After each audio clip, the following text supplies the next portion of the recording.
Stop having sex with them. Okay? That is where your power is. Or, yeah, the guys are in the clink. The guys are probably in jail. You probably will find that up. The guy that she was previously with is in jail. All right? And I've dealt with this with several women as well. But, yeah. It's, you do want to have this. You need to stop having sex with them. If you think that this is a person that's risky, stop having sex with them, because that's where the power is for her. She knows that if she can get you out there and she can get naked and she can open her legs and you can have sex with her, that you're going to fall, right? You're going to falter. It's very hard to actually be able to stay dominant and protect yourself as long as you're fucking her, all right? 100%. Stop having sex with her. I know it's hard because it's easy. It's going to be super easy. She's going to make it easy. By the way, you ain't the first one she's done this with. She's done this with many, many, many men. Many men. Many men have come and go. Many men have came and went.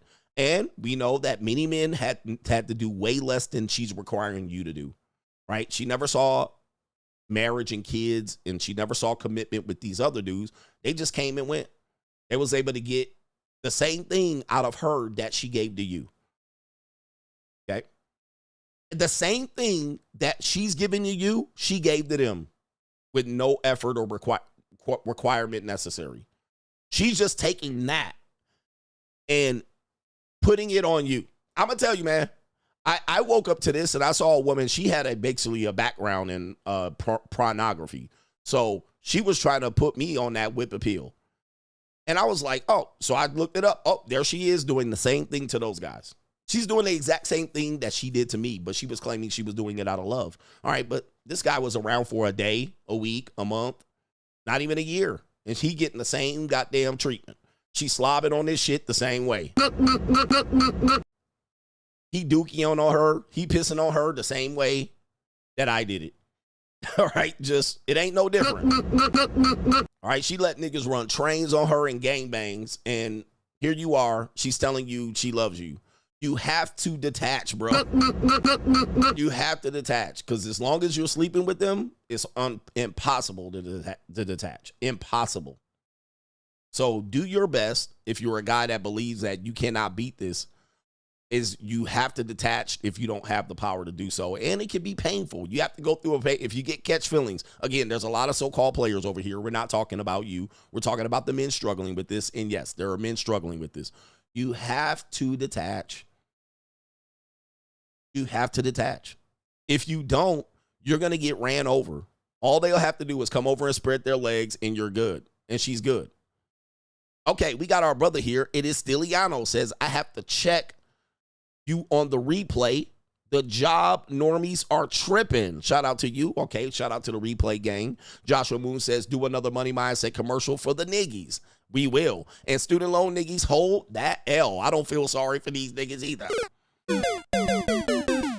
Hold that L. All right, we got Straggle and Sniggle Theater coming up, but do me a favor, hit the like button, man. The likes are absolutely atrocious. All right, we should be at about at least 800 to 1,000 likes. And y'all got to do me that solid. Give me the likes. Let's do it.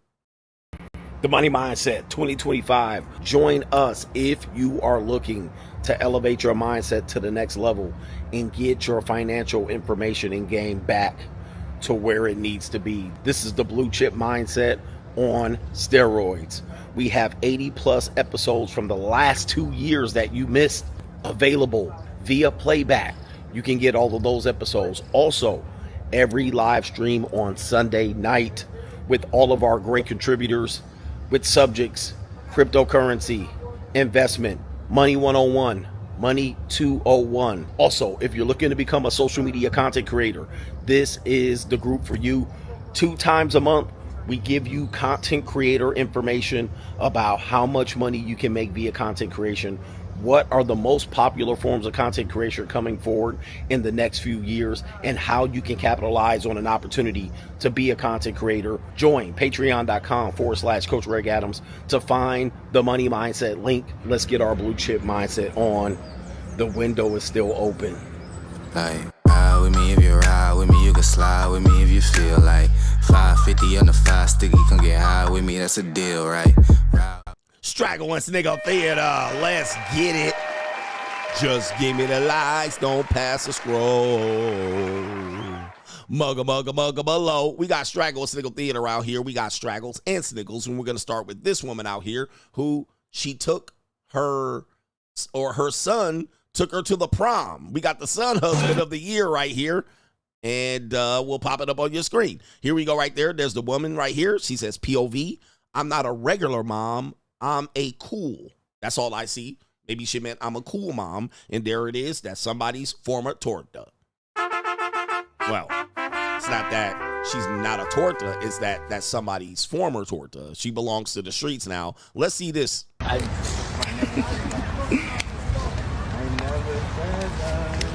They're never gonna guess I'm your mom, cause baby. What? This is Jessica Rabbit. What's a bigger flex than your kid thinking you look good enough or cool enough to be his date to his prom? Raising a man of his word, as he spoke this into existence 10 years ago. If like prom was around these years, I would have went with my mom. Why? She's not married. She looks nice.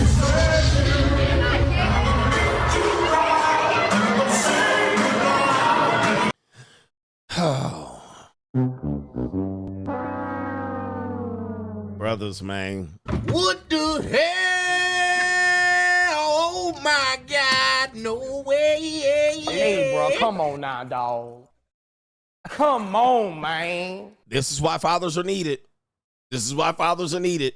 And I'm telling you, this motherfucker is lighting the loafers. All right. But we got son husbands. She's raised them up to be the good man that no woman wants when he's 18. That's why he's got to take his mom to prom, bro. All right. And I'm pretty sure he in the closet, but that's neither here nor there. But she trained him up just right. A bigger flex. Nobody's going to know I'm your mom. False. That is false. Silence, you fool. All right, you don't look 18 or 17 or 16. All right, you look 39. All right, and where is the father of that chocolate half-breed baby right there? All right, where's the doc? All right, because that looks like a niggy child. All right, or maybe these two are Puerto Rican or Cuban. I'm not sure. All right, but these are all niggy shit too. All right, but yeah, this is crazy, man. This is insanity right here. And this is the problem, man, because you can never tell these women that they not a bad bitch. Now, here's the problem. Any woman that say they a bad bitch, when they go home, they cry at home. Not only that, if they have a car, they go cry in the car. They really have low self-esteem. But the problem is they got to big up themselves, like all on the internet, and they don't have a reason to big up themselves. Ma'am, you're a single mom, all right? And your son's taking you to the prom. Life has fucked you over. Life has fucked you over. This is not a good flex. This ain't a flex. This shit is sad, bro. By the way, if a dad takes his daughter to prom, we would hear about this. We would hear about this. All right, this is crazy, man. Good luck out here, gentlemen. We have Straggle and Sniggle Theater. You think it gets easy when you get married? It gets a little harder. Check out Pops. Pops out here is starving, y'all. Somebody come help Pops. That brother's starving. He said Pops just want a little cootie cat. All right, so let's go ahead and play the video. What I said then? You said you was gonna get in them drawers. Oh, that's what I said. That's what you said. Oh, okay. And you don't remember it? Because I know she ain't gonna let me get on. Oh, no. That's for sure. Ain't that right, Weezy? Weezy? Yeah, that brother's starving. Oh. Oh, he tripping today. Right. Oh, you right. Oh, he is tripping today. Oh. All right. Telling the truth. Oh. What you looking at me all over for? Oh. I used to know you, Red, but I don't know you now. You don't know who I am? No, I sure don't. He ain't hit that twat in 25 years. Yeah, that brother's starving. He ain't hit that twat in 25 years. All right, I don't know you, Red. Red, I used to know you. All right, but you ain't want to give me them draws. All right, damn, bro. Get him a little brother. Yeah, that brother's starving. He probably cheated on her 50 times. At least 50. All right, at least 50. And he got kids in Vietnam right now. He definitely got a whole family in Vietnam and Thailand. All right, so she knows about these secrets, but, you know, she couldn't help herself. But she's like, you still ain't getting Nan. Nan. You done changed on me, Red. Yeah. What I said then?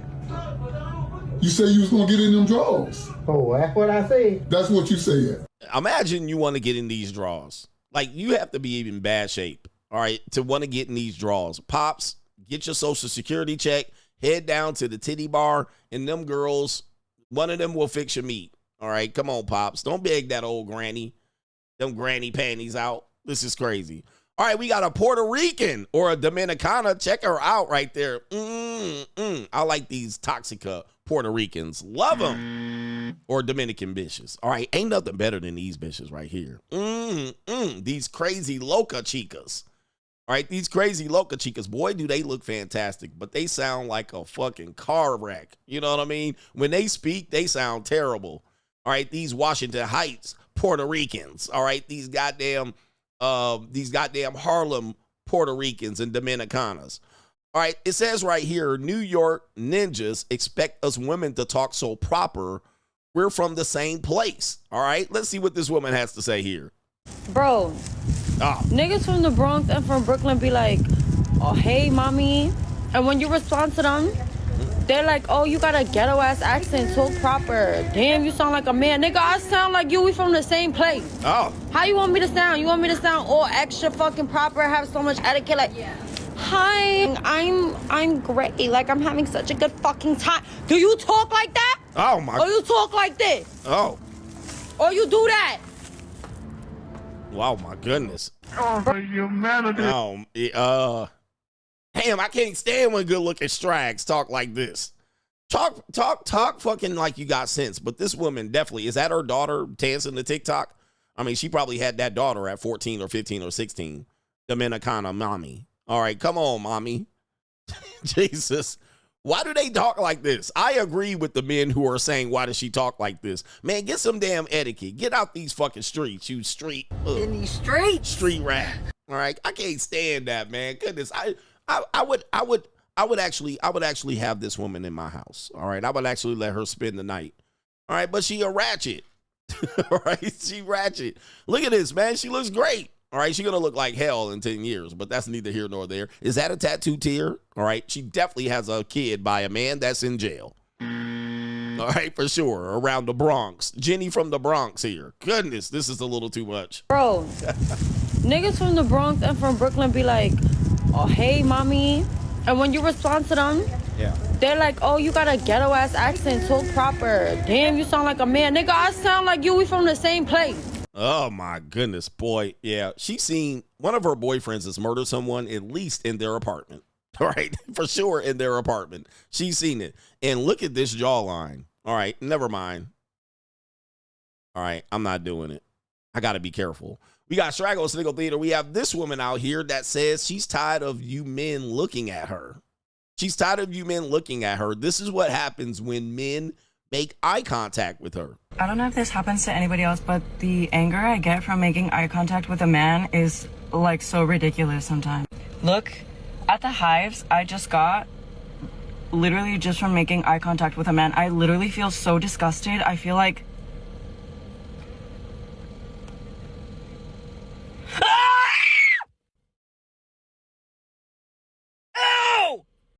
Oh, the humanity. Something wrong with the American woman, man. Something wrong with the American woman. And she got the crazy girl haircut. She got the crazy girl haircut, not the bang-yangs. Oh, yeah. And look, the haircut on the side, I mean, it looks like she cut her own hair. All right, but she cuckoo for Cocoa Puffs, man. Somebody needs to help these women out here. What are we doing? Just because I made eye contact with you, all right, she looked like a $2 Winnie Cooper. I mean, this is getting bad. This is getting bad. Yeah, be careful out here, gentlemen. Protect your neck. Protect your neck. All right, we got our brother Aaron the Plumber. Well, he's not my brother. He's y'all's brothers. All right, he's y'all's brothers. Aaron the Plumber says this.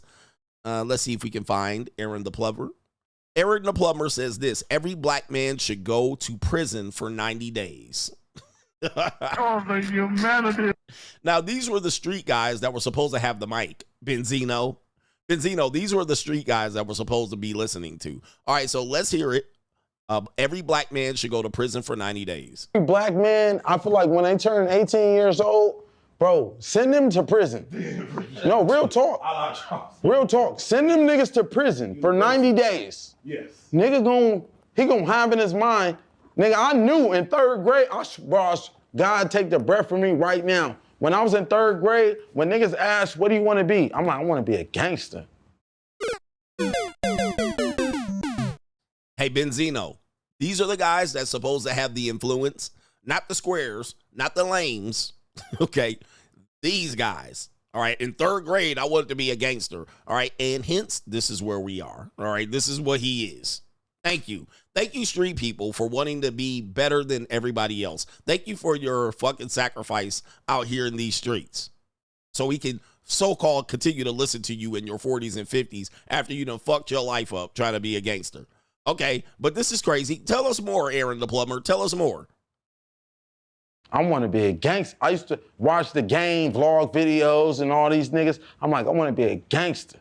I want to be like Lavish D. Nigga, you feel me? Yeah. But I don't. That ain't nothing to glorify. You feel me? That ain't nothing good came. Well, no, I can't say nothing good came about the lifestyle. You know what I'm saying? Because niggas done really ran it up the banked up way though, man. Nigga shit, nigga shit, nigga shit, nigga shit. Nigga shit, nigga shit, nigga shit, nigga shit, nigga shit. Nigga shit, nigga shit, nigga shit, nigga shit, nigga shit, nigga shit. The real problem is niggerism. That's the real problem. I mean, really, how about, because we done banked up like in a real way. In a real way, we done banked up. What, you sold drugs? How much did you make? You didn't make $1 million. You didn't make $1 million. What did you make? A couple 50 grand? Like, congratulations. Congratulations. Like, yo, this is like, why do we continue to reinforce these stereotypes? Why do we continue to act like these are the guys that are successful? We're supposed to emulate them. All right, this is what we're supposed to do. We didn't banked up in a real way. Banked up what? Okay, how much do you have left? What assets can you show me? None. The money is dirty. The money is gone. And you're in prison. As he says there, he was there.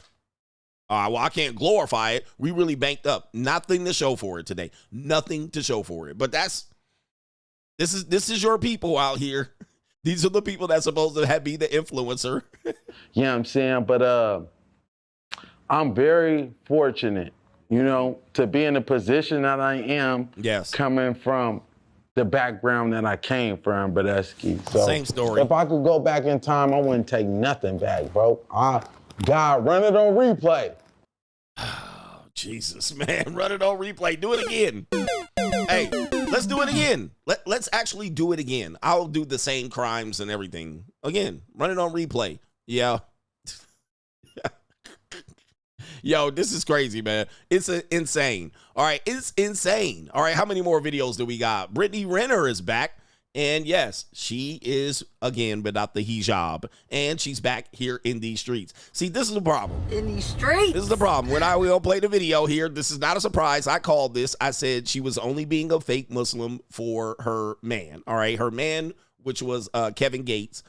There's always a reason why a woman does something, and it's normally a man. Not for many men. There's one man she's targeting specifically. This is her latest post 4 hours ago, and there is no hijab. I told you, once that relationship was dead, she's going to be back in these streets. Now, this is the problem. If you get a woman from the streets, they will always go back to the fucking streets. I don't care if you wife them. I don't care if you get in a relationship with them. The streets are just too easy. It's just like these niggies. Niggies that come from crime will eventually turn back to crime. All right? It's just what it is.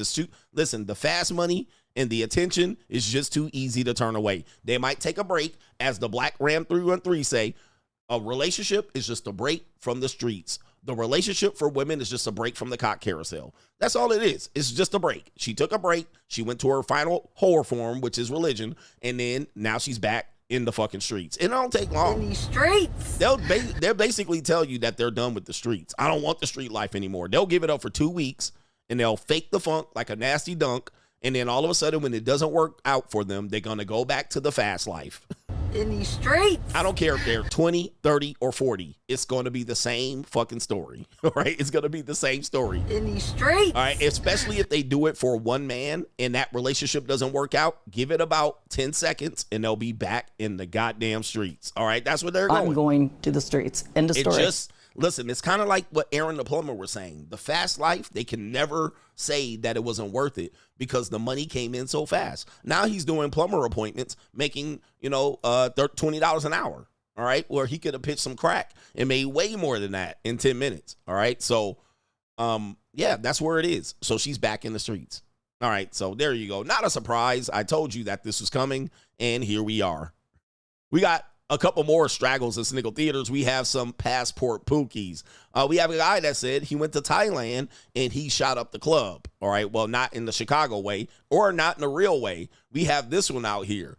Thailand Pookies. I'm 4 lady, 4 baby, all boys, all from Thailand, all baby, Liberian Thai. What made you decide to start a family in Thailand? Actually, I did not decide to do. I was just chilling, and no condom. How old are the kids? All 1 year and below. Okay. All right, y'all done made these niggas get on the plane where only white men was dominating. These niggas got on the plane, and now they done shot up the club, and then look. He impregnated 4 Thai women in 1 year. Brother, them they then left Liberia. By the way, Liberia, if I'm not mistaken, is the place where you niggas was supposed to go to originally when the slaves were set free. All right, niggies. Niggy. Isn't that true? Liberia, that was supposed to be where niggies was gonna go be sent initially. All right, but I can't remember. My man, brother, them they done lost his mind and went raw on street women that sell punani in Thailand. Rawski, all right. Nothing in him. He got 4 boys, all under 1. All right. And I'm going to tell you, this is definitely happening. You can make this happen if you want. You can make this happen if you want. So these are your people. These are your people. This is a Liberian boy. He probably came from slave descendants and they shipped his ass back over here. So he definitely got niggy tendencies. Now he's in Thailand impregnating women. All right. Like crazy. Impregnating bar girls. All right. Here we go. Hold up, I don't got the volume up. All right, yeah, it get like that sometimes. I'm 4 lady, 4 baby, all boys, all from Thailand, all baby, Liberian Thai. Now, I'm going to tell you something, man. Once you've traveled the world, and I'm not saying this against black people in general in America, I'm just telling you. Once you travel the world, you're going to realize that it's actually the problem is niggies. All right, I mean, this is going to be a thing, right? Niggy. The problem is niggies, all right? They create a massive amount of problems, not just in America, but around the world. Now, they not the only ones, but it's easy to pick them out because they're always the ones standing out. You know what I mean? They stand out. Niggies stand out. But when you go around, I was in Munich, Germany, and I walked down this fucking street by my hotel, and it was nothing but niggies standing around. And, of course, the ambulance was coming left and right. I was like, what's going on? These niggas ain't got no job. All right, so here we go right here, creating the same problem in the narrative. And I have to say, there was a black woman. I can't remember her name, Gia. Remember that? We had a woman, Gia, that used to watch me all the time. I blocked her so many times, she gave up. She really wanted to sleep with me, but I wouldn't let her because she a demon and a witch. All right, but she used to say, niggies are the problem. And I used to be like, nah. But in general, yes, unfortunately. Niggies are the problem, right? You create your own problems, all right? It is an epidemic, and you can't blame me. Listen to Aaron the Plumber. Listen to Benzino. Like, the niggy mindset is bad. It's bad. And then you take that to a place, and then you really find out when you see their behavior overseas, you really realize that we fucked it up here in America. It was us. It was us. Mm-hmm. Like, we fucked it up. Like, when you go to a place that don't be having niggies, it be just a different scenario. Like, in Prague, you didn't have any issues. Because there was, like, a handful of niggies. Like, a handful. Like, one handful of niggies, all right? And everybody was just, all right? Everybody was just walking around and happy. Nobody was calling the police. I mean, the only thing police were doing were pulling people over for driving down the street the wrong way. That's about the only thing I saw. All right, but then when I was in Munich and I was where the niggies were, police and the ambulance every 10 minutes. All right, it's crazy. Nope. All right, crazy. All right, but anyway, here it is. Liberian man, a.k.a. this is an American man, traveling to Thailand, knocking up Thai women in 1 year. Four. What made you decide to start a family in Thailand? Actually, I did not decide to do. I was just chilling. Yeah. And no. And condom. Condom. No By the way, everybody does this. It's just not niggas, but you'd be surprised at the amount of people that be knocking up these women overseas. All right, it's crazy shit. All right, last one. Last one. We have this woman out here, and she's in her bonnet, so this should be great. Put a finger down if you just had a baby 3 months ago. Put a finger down if you're 6 weeks pregnant. Put a finger down if you single.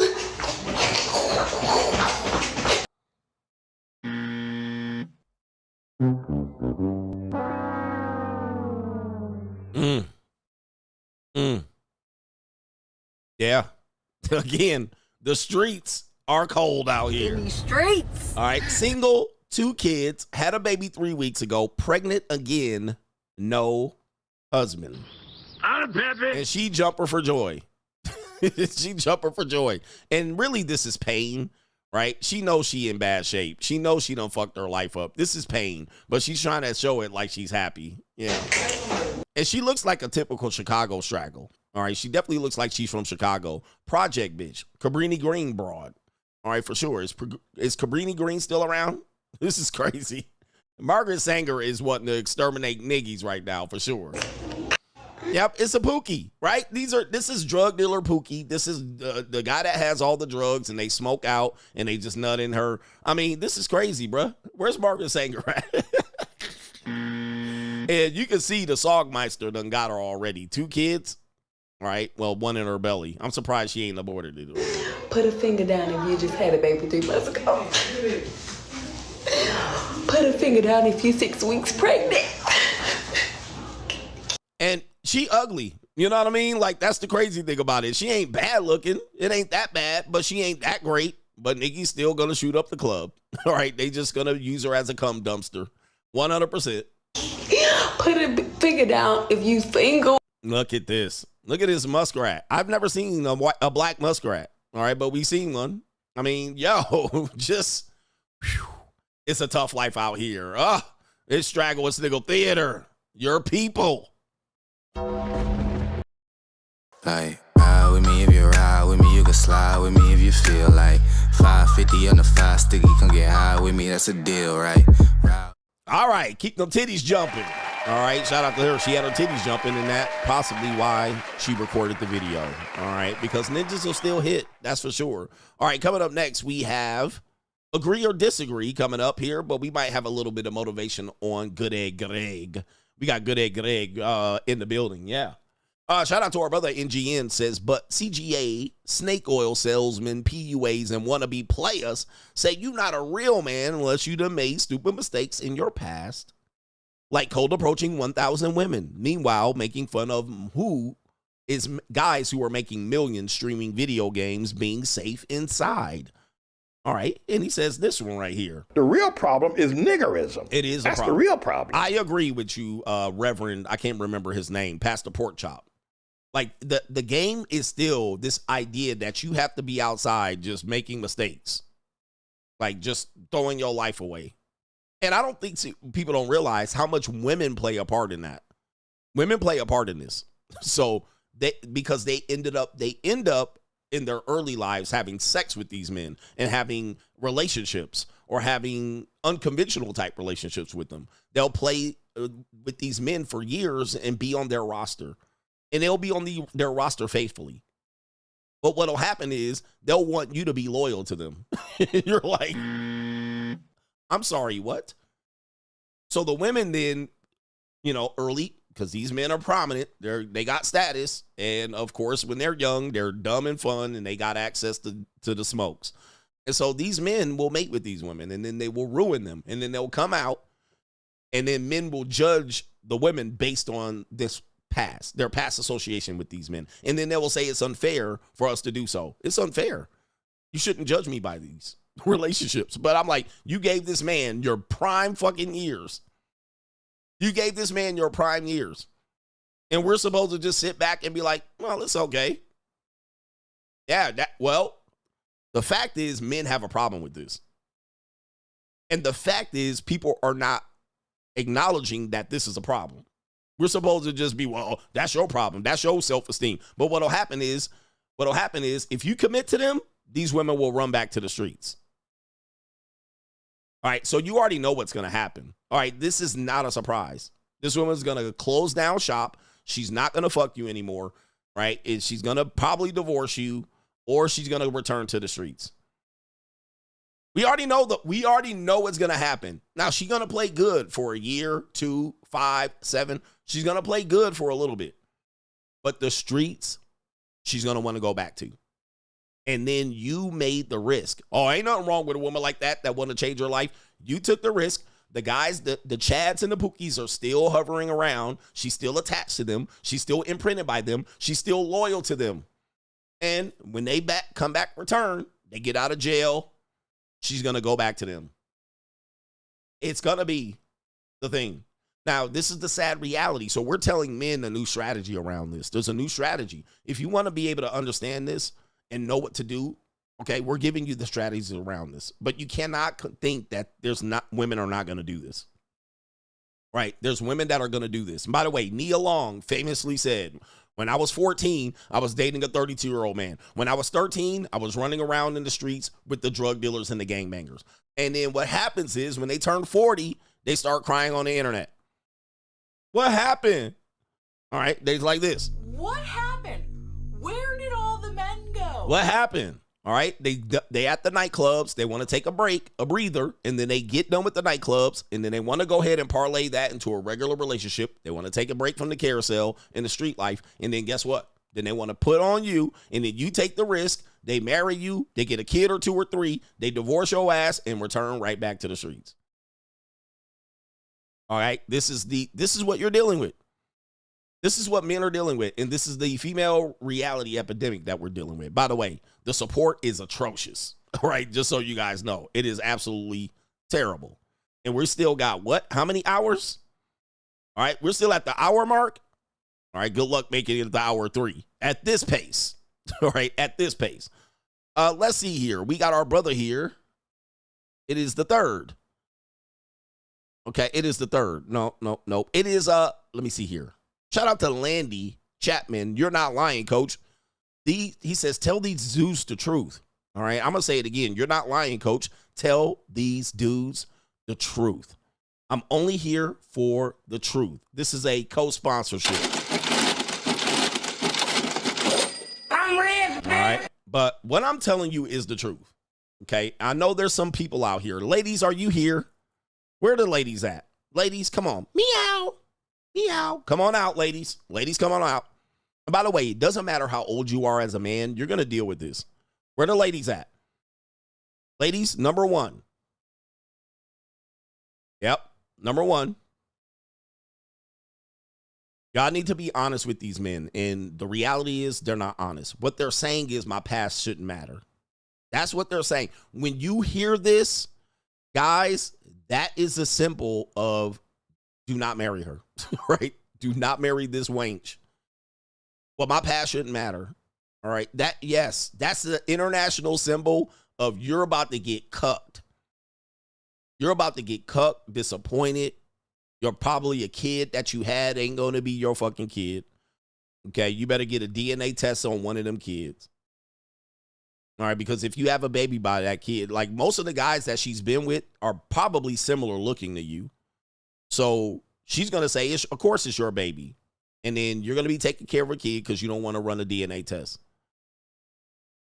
Now, what happens is it's difficult because then what will happen is one of the defense mechanisms and one of the great ladies, where the ladies at? Yeah, we listen and we don't judge. One of the things that women do, and they do great, is that what they don't want done to them, they won't do to you. All right, so this is a very good strategy. For instance, and let me give you an example of this particular thing here. If a woman's not investigating your past, right, then what she'll do is then say, well, I didn't investigate your past. I didn't look up your shit, so you shouldn't do it to me. Now, this is where you're going to fuck up if you play this game, because you think everything is equal. You think everything is tit for tat, in which I'm going to tell you, man, men and women aren't equal. And what a man does in his past is it typically can be erased or explained away, or he could typically be held accountable for it and serve prison time. Whereas a woman can not be held accountable for her past. Like, she can hide her past, or her past can be very traumatic, which in a relationship starts, she will say, I've had trauma. I've had traumatic experiences. I've had this, I've had that. She won't explain what it is, though. She's not going to go into thorough explanation to explain what that is. She might give you a little bit, but it's not a lot.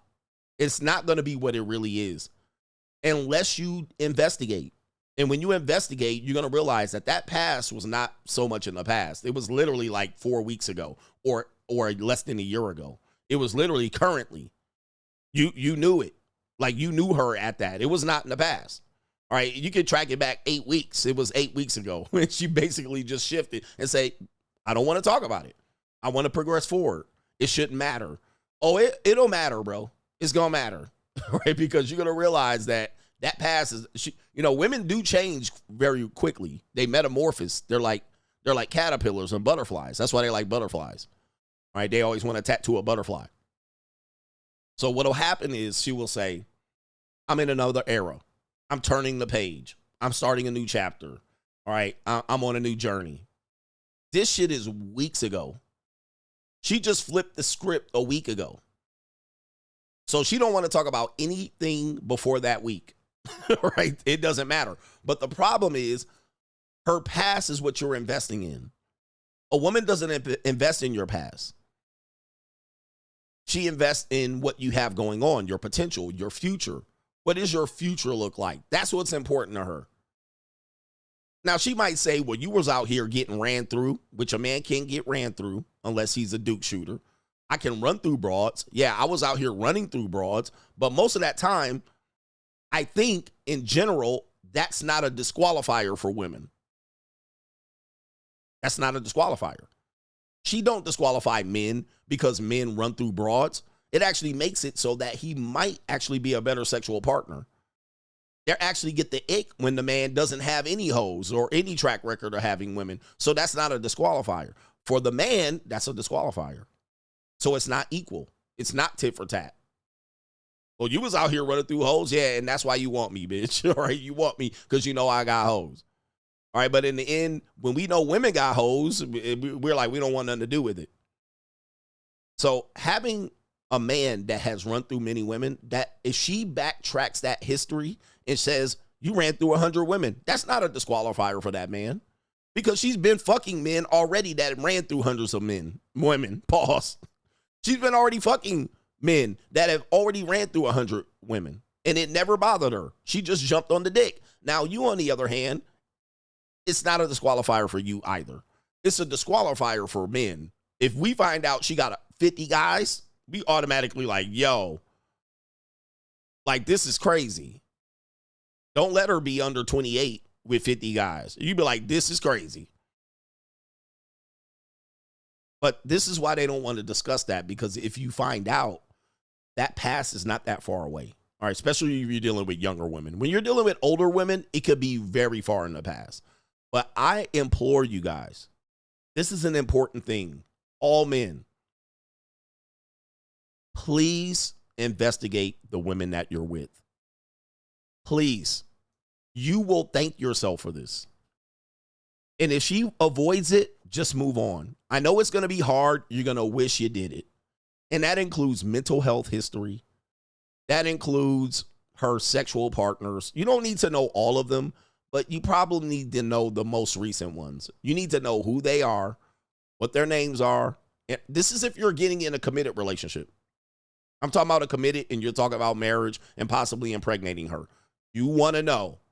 You want to know when they stop talking and all of that. And just understand they're going to lie, so you need to check up on them. And I'm not just talking about text messages, you niggies. You need to be checking their social media, what they posted. Go back to their Twitter and their Instagram. Go back. I'm talking about women that you're trying to get serious with, and they want to push you right to the altar in 6 months to a year. Go on their social media, go on their Twitter, go on their Instagram, go to their Cash App. Go to their Cash App and see who's Cash Apping them motherfuckers. Go back a year. Go back when you start knowing her. Go back a year before that. Go to their Uber. Go to their Uber. All right, go to their Uber and click activity. And all of it is in there. Everywhere they been, everywhere they stopped. Everywhere they got dropped the fuck off. Now, it's not everywhere, but it's going to give you enough. You're going to see hotels and bars and restaurants and clubs. You're going to see this shit. And this is all good information. Their Uber activity, their Cash App, there's an activity link. You can see where she's sending money to, how she paying, and who's sending money to her. It's all there. You don't even need the private investigator. So go to their Lyft, their DoorDash, their Uber Eats. Go look. You're going to see the addresses that this bitch is at. Who this address? Where you at? And this bitch is going to be started stuttering. Stutter, stutter, stutter. And I just, he said, that's too much work. Listen, we're talking about guys that are trying to beat the love bombing. You're trying to beat the love bombing. That, not guys, not no regular chick that you just trying to fuck on. Go to her recently deleted messages, deleted photos, all of that shit. Okay? Recent deleted. All right, you're going to see enough. All you need is 1 or 2 pieces of information and you'll get it. You're guaranteed to get it. You're guaranteed to get it. If she doesn't want this type of activity to go down, do not proceed forward. If she says, no, I'm not doing this, do not proceed forward. Just let it go. You can go to the DMs if you want. You can go to the Snapchat, go to her Telegram, go check out all of this shit. Email. You're going to see it and it's going to blow your fucking mind because the woman that you were hoping she wasn't is going to be that woman. She's going to be it. You'll see it. Okay. What if she doesn't have social media? That is essentially going to be a red flag. Why? Why she don't got social media? She probably deleted it because of what she was saying. And by the way, women, you can do this to men too. But what I'm going to tell you is most men are not going to be disqualified on this issue. The only reason he'll be disqualified is because he has a lack of social media status. He has a lack of social media founding, or he looked like a nerd. He lacks. It's not because, you know, he was out there with mad hoes and mad bitches. All right, that's going to make her want the guy more. Okay, so go to the group messages, find out who her best friend is, see how she talking to that person. Go to her apps. What apps is she looking at? Witchcraft apps, STI apps. All right, what is she looking at? What is she looking at? You want to know this. Go to her Instagram follower list. Who is she following? Who's following her? Like, this is if you want to simply find out who she is. And this is going to disqualify her, bruh. There's a 98% chance she'll be disqualified. 100%. And this is going to be tough for you. It's going to be tough for you. But I advise that you guys do this. All right, let me see here. And I advise this in my book that I wrote here. All right, if any woman wants to go to her dating apps. If she has a dating app, find her. Reverse image search that be. Reverse image search. All right, I had a woman that didn't really give me her socials, but I reverse image searched her and I found her social media. All right, I found it. And boy, was I appalled. All right, I was like, wow. All right, but I had to reverse image search and I paid to reverse image search. Not just the free version. I actually paid the $14.99. All right, because you couldn't get the links. And I reverse image searched her photos, and what I found was absolutely disgraceful. All right, but I found her social media and I was able to go to each one of them and get even further details from those social media, and they were inactive. They were inactive, meaning that she was no longer posting there, but they still existed. And I went through I just sat there and went through all of the tweets. And I was just like, like, damn, you can find out if she's been arrested before. She never told you this shit. Okay. Yep. So now with this being said, we're teaching men how to protect themselves. That's all we're doing. But you need to do a deep dive in them. If your intention is to be serious with them, if they're trying to say, I want to be serious with you, you need to go a deep dive. And then if you want to ask questions, if a woman doesn't want you to ask questions, that's a red flag. If she's willing to answer questions, it's somewhat of a green flag. That means she might be still willing to talk to you about it. But if she shuts down, which she's most likely going to do, then you probably need to dip. Just dip and stop having sex with them. That's the biggest part. If you continue to have sex with them, even through this, you're not going to be able to proceed forward. So I'm giving you the information. But look, download my book. Download my book where I teach you all of this. What men have to understand is when we get our feelings involved, that is when the worst things happen to us. I know people don't want to hear this shit. But when we get our feelings involved, this is the worst thing. Okay? Okay, this is the worst thing because we're not going to act rationally. We're going to make a dumb decision, but then it's going to reel its ugly head later on. All right, we're going to end up learning later on that we should have paid attention. 100%. And she's going to lie her fucking ass off. All right, I'm going to just let you know. But when our feelings get involved, you know, women's feelings can get involved and they could end up making bad decisions here and there. All right, and I don't care about that. But when men, our feelings get involved, we need to jump right out of it and we need to go back to being logical and rational. And everything needs to make sense and you need to connect the dots. If the dots aren't connecting, you need to dip or be patient and stop fucking them. Let the truth come out now that your head is clear. You're not using orgasms and lust because you're going to find yourself down the line and it's going to be too late. And they're going to be way in too deep and you're going to be too late. Guys, the ghost of pussy pass will show up. There'll be niggas show up on your doorstep or her pass is going to show up on your doorstep. Now, this could happen to you as well. So, ladies, you want to do the same thing as well. But, yeah, sweep the leg on these bitches. One thing about it, I think in the case of Cassie, is that oh, by the way, let me just say this, and I'll come back to that. Doesn't mean these women aren't nice women. Doesn't mean that they don't intend to be nice. Maybe they just want to leave the streets. Maybe they just want to become a new person, which is fair. All right? It doesn't have to be on your watch. But just like Cassie, a young woman, an innocent woman, a woman that looks innocent or unsuspecting can be a very dangerous woman, which means in effect, she can be dangerous, not because she intends to be dangerous. She's dangerous because you don't look behind, you don't look at what made her her. You don't look at it. But when you see it, you'll never be able to unsee it.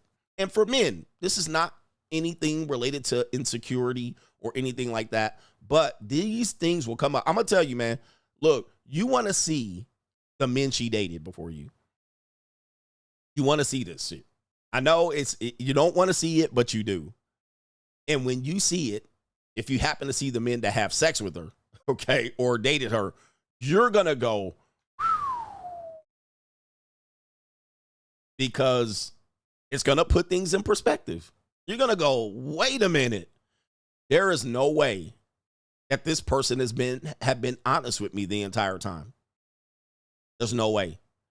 Because she going to be hugged up, laughing, sniggling, smoking a joint with some nigga 6'8", King 6'8" the Great, or some Pookie looking nigga, some scruffy drug dealing looking nigga, some rich millionaire looking nigga. That she gonna have a variety of people, and some of them are gonna look similar to you. She gonna have a track record. You're gonna see when she started dating black guys and when she didn't. You're gonna see something, and you're gonna be like, oh Lord. You're gonna see a dude that used to put pipe in her, that used to choke her out and make her throw up. Yep. You're gonna see the 10-incher nigga. You're gonna see the football play. You're gonna start seeing, and you ain't gonna have the stomach, bro. You're gonna be like, do you have the stomach? And you're going to be like, there's no way I was pleasuring this woman. You'd be like, there's no way that she was literally having fun in bed with me. There's no way, bro. There's no way. You're going to find out she was a stripper. You ain't gonna be able to handle it, bro. Do you have the stomach? And you gonna see in a series of 3 to 4 years, a series of men, one after the next. Now we got a agree or disagree coming up related to this. So a woman's gonna talk about this. You're gonna be like, oh my Lord. And it's okay to feel a certain way about it. If you really like her, fine. If you really think she has intentions on liking you, go ahead and roll the dice. But you're going to be like, oh my God, this is my sweetie. And I'm going to tell you, 9 out of 10 men do not do this. Even they're like, not my girl. By the way, I was on the dark side when I was in Vienna and Prague, and I was in Germany. And a lady told me, the lady that I was with, all right, and if you want to find out on locals, by the way, I have one of the top locals going in the company. I had a guy reach out to me and said, your locals is one of the top in the country, all right, and on their site. Okay, now, I had a woman tell me that she has a boyfriend, and she said her boyfriend recently was having a discussion with people, and she said that her boyfriend, quote, said, I know my girl will never cheat on me.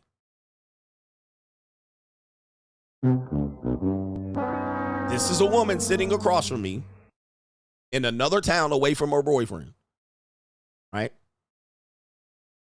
She said her boyfriend, I'm with her right now. I'm sitting next to her at a table in Vienna. She said her boyfriend was telling someone, I know my girlfriend will never cheat on me. I was like, and I looked at her and she was like, damn. Yeah. She was like, damn. She was like, I feel bad for him, but I don't. Like, she didn't feel bad. Guys, listen, she did not feel bad when I was folding her ass up like a love letter from the 2nd grade. She did not feel bad. Trust me, she might, now let's say she gets caught by him. She'll feel bad about that. She'll feel bad about getting caught. And I was sitting there like, this is great. Meaning it's not a surprise, but for her to say that to me, and that's the best thing about the dark side. When you're on the dark side, you get the truth. You get closer to the truth to women than not being on the dark side. This is why we talk about the dark side. The dark side does not have, it's not all positive over there. You got to have the stomach. Okay. But this woman said that, and she said she did not feel bad, but she was saying that she does this on the side with her boyfriend. But the boyfriend thinks that she would never cheat. He said that. And she looking at the nigga like, damn. And she's good looking too. Okay. So it's hard, man. And listen, trauma doesn't always come from you being the victim. Trauma comes from when you are on the other side, when you hear this from women. So women, you know, you've been not faithful to your boyfriend. It's not the boyfriend that hurts. It's the guy that is with you. The guy that's your slinky link, your side dude. That guy's getting traumatized too. 100%. Now he's enjoying it, but now he's getting traumatized to where he's never going to trust or love. He's never going to do it. All right, it's 100%. It's sad, though. All right, but anyway, join me over on the dark side. The dark side is a painful place to be, but it also allows you to be able to have some clarity. So join us over there. I have one of the top locals on the platform. Whew. On the platform. Shout out to our brother. It is our brother here. It is Juicy Work. Shaw says, thank you for giving us a good week again, coach. Shout out to you. And I should be on tonight. And maybe Friday. I'm chilling on the July 4th, so I'm not going out. So I'm gonna be doing double streams on both of those two and some Twitch. We got a busy week here. It says James C says 39-year-old man here. He says, how I wish this content was around back in the late 2000s and the early 2010s. Would have benefited greatly from these gems. You're saving lives on a daily basis. I am. Thank you, man. Shout out to you. I wish I would have had my own advice too. I would have listened to it. All right. Shout out to our brother Sean. Chris, ya bitch, says older women have conditioned the younger women about getting a that's you man. He says, I've had plenty of women tell me that they were taught The only way the relationship will work is if you find a man that loves you more than you love him. But that's after the man, he says, but that's after the man they really love. Yes, exactly. So there's a man that she's loved and has more loyalty to you. You're not going to find, she's not going to discuss this guy. She'll tell you about the couple of exes before that. She'll tell you about all these other guys. But true loyalty can be tested in several ways. And this is extreme. But if a woman's willing to commit a crime or at least take a life or her life or yours, she can't really love you like that. Like, it's really that extreme. To the point, the only men she's loyal to are those type of guys. Now, these guys are toxic towards her. They don't really love her like that. But yeah, she'll forever be imprinted and loyal to those guys. Those guys will always have access to her, which is dangerous to you because even though you're in a relationship with her, what she requires of these other guys is minimal. Those guys can always have her. Always. A year down the line, 5 years down the line, she's loyal to them. Now, that doesn't mean sexually loyal, but she's loyal to them, meaning that she'll do anything for them. This is what women don't understand about men in the loyalty word. Women only think, oh, sexual loyalty matters. No, we're talking about loyalty in general. Friendship, putting that person before him. This is the loyalty that men don't want. Talking to them, flirting with them via text. That makes you vulnerable. That makes the man's relationship vulnerable if she continues to be loyal to that guy. Right? But she was like, oh, he's just a friend. All right? No. Because when this guy wants her to do something, she's going to jump to it, even if it harms you. Even if it harms you. So that loyalty is not just sexual loyalty. Is she emotionally loyal to someone more than you? Yes. She's emotionally loyal to someone. She might be sexually loyal to you, but she's emotionally loyal to someone, and that person might have been around way before you. But it just didn't work out. They just didn't have that type of relationship. She knew she was on a roster. She had her own roster. She was moving that way. But now all of a sudden, what'll happen is you'll want her to be loyal to you, and you think she's only going to hear sexually loyal. But she's going to continue to be loyal to those guys. Yes, indeed. Yeah. Yep. But yeah, the whole the man should love the woman more than the woman should love the man. I think this is bad advice, but we're going to hear about that later. Shout out to Donnie Yee. Law of Power 14. Pose as a friend. Work as a spy. Make others talk endlessly about themselves and inadvertently reveal their intentions and plans. I'm actually going to think about adopting or adapting the laws of power to relationships and what we deal with women. I don't know if that's been done yet. But yes, pose as a friend, work as a spy. Guys, you should always be spying on your girl. This is something that, let me rephrase this. This is important. If a woman and you are talking about commitment, you should be a spy. This is going to save your fucking life. Now, dudes are going to say, man, don't be insecure like that. You mate guarding. Nah, bruh. You take about 2 to 3 weeks. Wait patiently. Don't do it all day 24/7. Just a little bit here, a little bit there. I bet you disqualified 90% of women that you would have been in a relationship with. 90%. You would have not even proceeded forward had you took 2 to 3 weeks to investigate this bitch. But dudes will tell you don't do it. It shows insecurity. Nigga, this is a woman that could fuck your life up just like that. By the way, she's investigating you. She just ain't telling you. She's not telling you. She's doing a deep dive on your everything. She's learning who you are off screen. What do they say when you're online? Offline. She's doing a deep dive on you offline. She checking records and all kind of court cases. She checking everything. She's doing that. Not only that, when you're talking to her, she's building a case against you. She's screenshotting text messages. She's sharing information with other people. She's talking to her friend about you endlessly. So she's doing it. But you don't do it at all. Well, I love her and she sucks my dick good and she let me nut on her feet. Okay. You have to vet.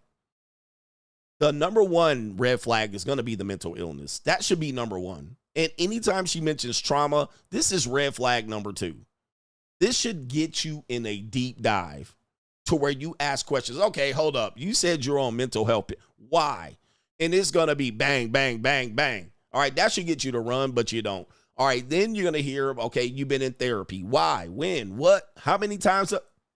Bang, bang, bang. You're going to realize she's lying to her therapist. Number 3, you're going to find out potentially about her past issues with men, whether there was a sexual assault, whether she was married, early terminations of pregnancy, all the way down the line. Miscarriage. I recently dealt with a woman that I figured out she had a miscarriage. Why is that important?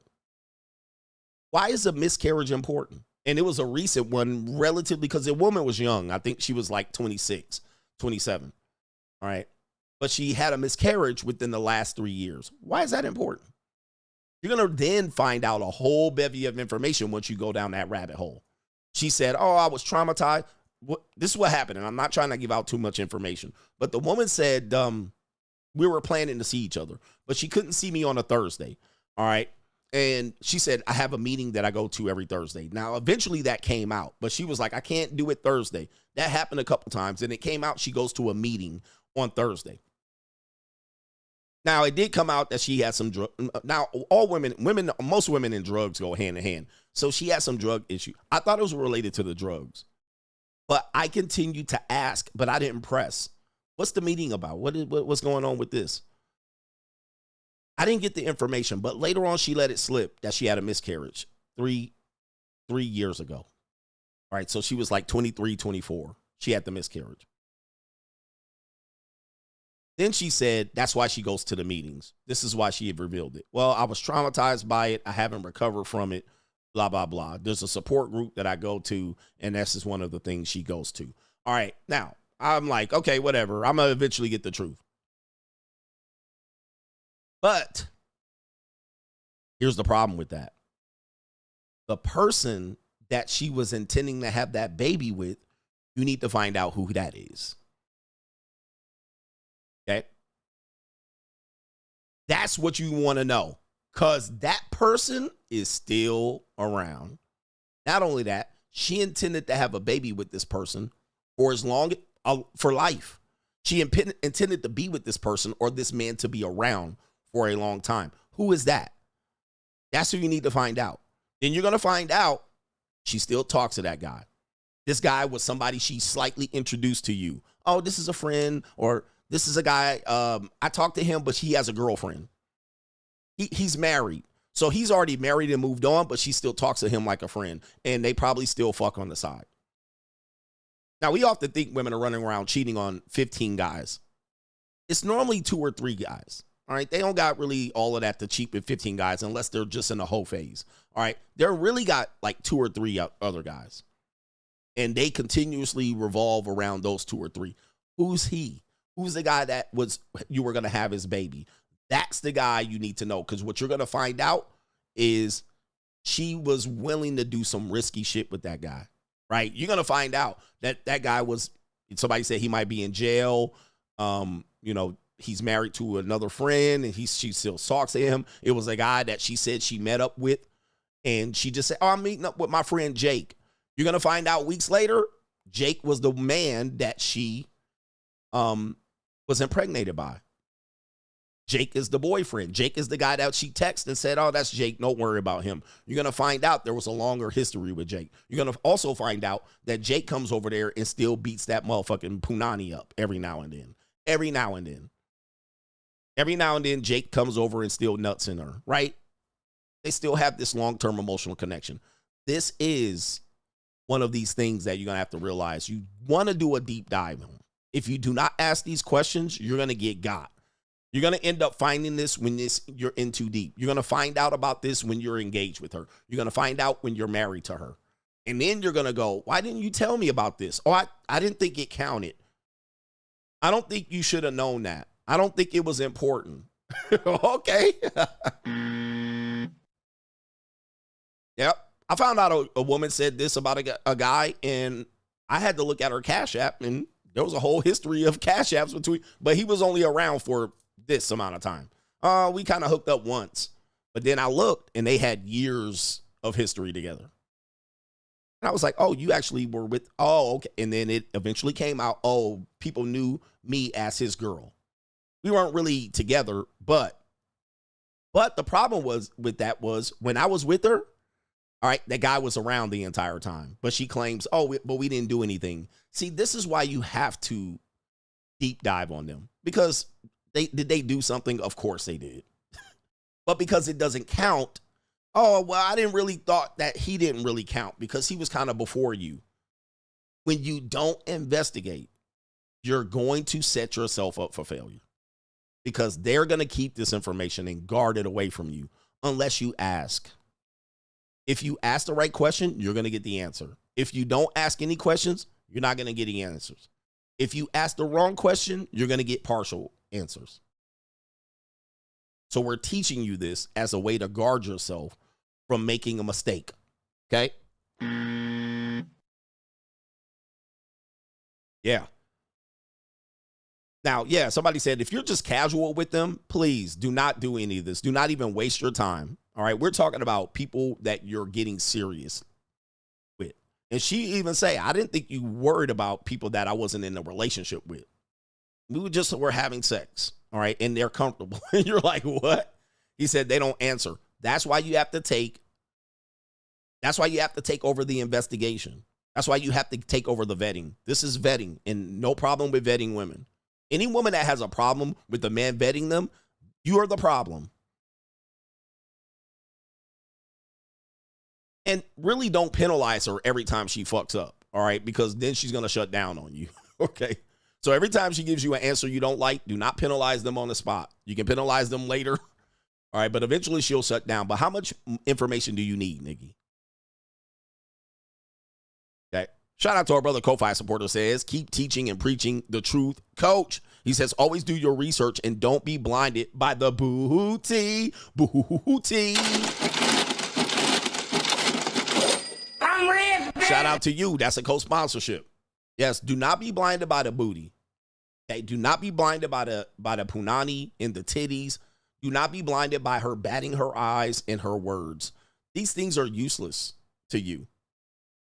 Because you're going to find out she's done this to the previous guy and the previous guy. It's the same playbook.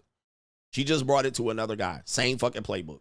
All right, you have to go and deep dive and find out. When you find out, what you're going to find out is when you start finding out information and pressing her, she's going to show you the real her. All that eye batting is going to be gone. All that, there's barely going to be an apology. She'll stop apologizing. All right. She'll get an attitude. She'll shut down. That's the woman you want to see. Why do you want to see that? Not to torture her. You want to see that is because that's who you're going to be married to. Because once you get married to her, that bitch is going to show up way more than the bat your eye bitch. Trust me. You're going to see that bitch in your marriage in year 2. That's the mask falling off. You're making the mask fall off before you walk her down the aisle. You want to see her funky ass attitude and how she handles tough situations before you get engaged. Not after the fact. Don't tell her, yeah, and everything's great as long as you're saying yeah and you're making everything comfortable. Yeah, you're going to see the manipulation, the lies, the gaslighting, the deflect, redirect, all of that shit. You're going to see it. And you're going to be like, God damn, I was about to marry this bitch. This is who I was about to roll the goddamn dice on. But you don't want to do it because you think you're about to lose her. Nah, you're going to see the real version of her. You're going to see her saying the funkiest foul things to you that you never heard her say. I didn't know you thought about me like that. And she'll go tell you up and down, and you this, and you that, and you this. And you be like, bitch, you ain't never told me. You ain't never told me any of these things. You only told me this now because you see that you in trouble. Now she's going to talk about who you are and your breath stink and you can't fuck right and you don't do this and you ain't keeping her in check. Now you're going to hear some shit. You're going to be like, oh, this is what you've been really feeling. This is what you talk to your friends about. Yeah, you're going to start hearing some shit. You're going to hear her real belief system about you. You're going to realize she's been investigating you. And she's going to be like, and what about your baby mama? She going to know that person's name. She going to know your kid's name. She going to know if you behind on child support. She going to start reading the riot act on your ass. Oh, really?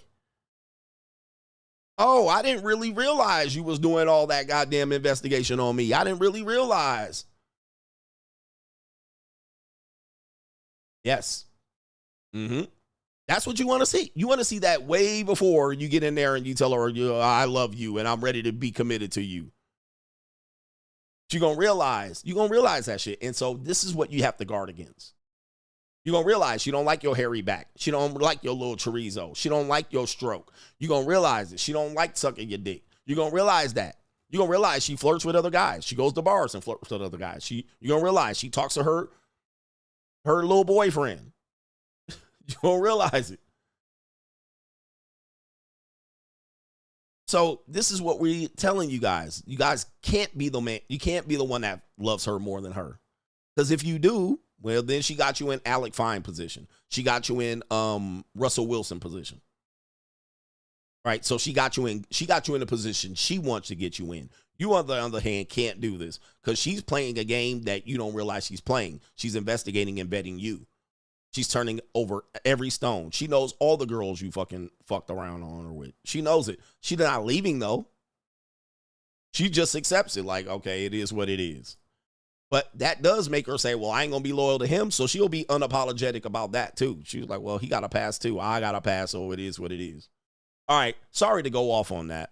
But Sean, Chris, your bitch says also, hit the damn like button. Don't pass the scroll. You mugga, ass niggas. Ass niggas. All right. Anyway, man. And, pull away and pull out. What do we got here? We got agree or disagree. All right. Agree or disagree. And this is some great information. This is the game. This is the game. This is the advice we trying to give you men. And we're preparing you, man. We're preparing you. Agree or disagree. We got several great videos of people saying things, and we're going to ask you guys if you agree or disagree. The first one is going to be a video of a man that says Instagram is the red light district. All right. People are waking up. All right. And someone says Instagram is the new back page. Holy mackerel. I guess we could just say Gen Z men are waking up. Really? Okay, let's play the video. I was today years old when I found out that Instagram was a prostitution site. But when I said it, y'all called me a madman and said I hated women. When I said it, I hated women, right?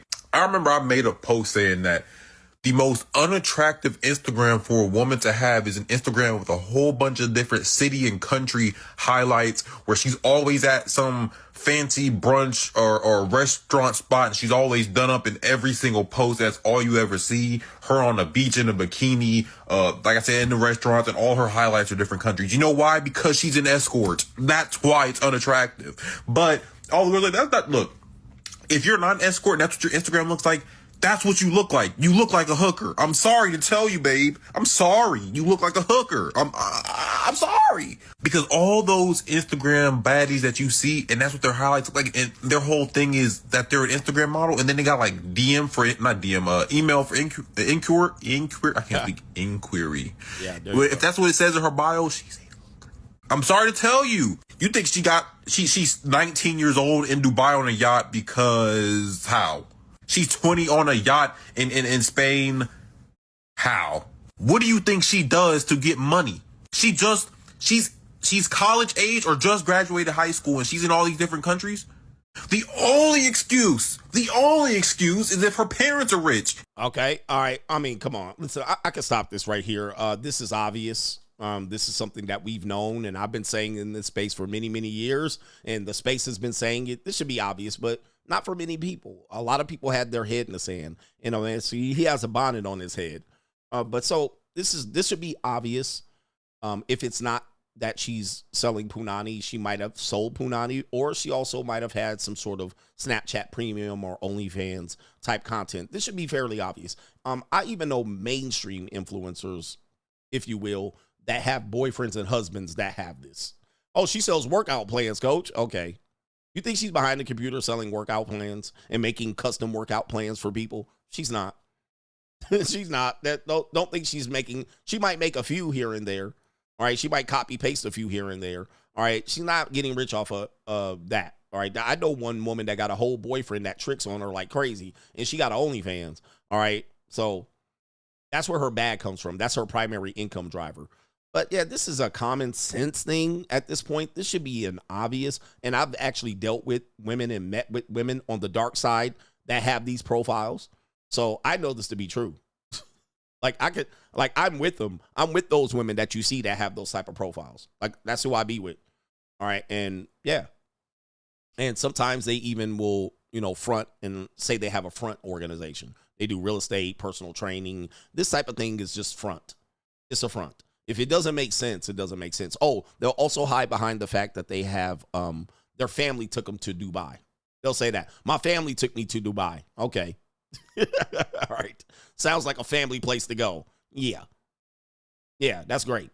Somebody mentioned the girl, but yeah, that's the girl. All right. And she don't look like the typical one, but yeah, there's another girl that I know. She was a model. She's like a model. All she shows is her fashion model shit. One day she posted a clip. All right, where what they'll do is and you might not catch it here and there, is what they'll do is they'll post their regular shit. But what they'll do is for like an hour, they'll post their link. They'll post a video of them doing something. All right, and this girl, who's some sort of model, she's gorgeous too, posted a video of her in the shower with something just pounding away at herself in the shower. But what they'll do is they'll leave it up for an hour, and they'll leave that link up, and they'll get you to see it real quick and then hit her up over there. All right, so they'll get you to go, and they'll delete it. Well, they actually shut down on Instagram for a minute because I happened to just scroll and see it. I was like, what? I didn't even get the link. But I was like, I didn't realize this girl was doing any of this. And she has, let me see if I can pull her up. I'm not going to show you her profile. She has, she's young. She's about 19. Let me see here. Yeah, I found her right here. She has 500,000 on TikTok. 500,000 on TikTok. Let me see her IG. She has she has 562,000 on Instagram. I was like, whoa. But when you click her bio and the links, it's nothing in there. She doesn't keep the link active. So you got to catch her when she posts that thing. So anyway. Yeah, let me see if I can pull up her link in the bio. Yep, nope. It's not in her bio. It's not in the links. So you got to catch her when she posts that type of video so you can get the link. Okay. Yeah, I'm pulling it up right now. Oh, actually, no, I did find it. But yeah, it was crazy. I'm not going to show you who it is. Nah, man. All right, my job is not to promote other women. But yeah, anyway, agree or disagree. Everybody said 98%. Agree with this. For the men who are late to the game, if you see a woman that has a very custom profile of her traveling, going here to there, she sells pussy. There's a 99% chance she sells pussy. Or she has a boyfriend that's a scammer or a drug dealer. Or she has an OnlyFans. All right, that's the only thing that can explain this. There's a 99% chance that that's what happened. That's what's going on. So I don't want people to think not all women do that. If you find a woman that is doing that, she's trying to be that.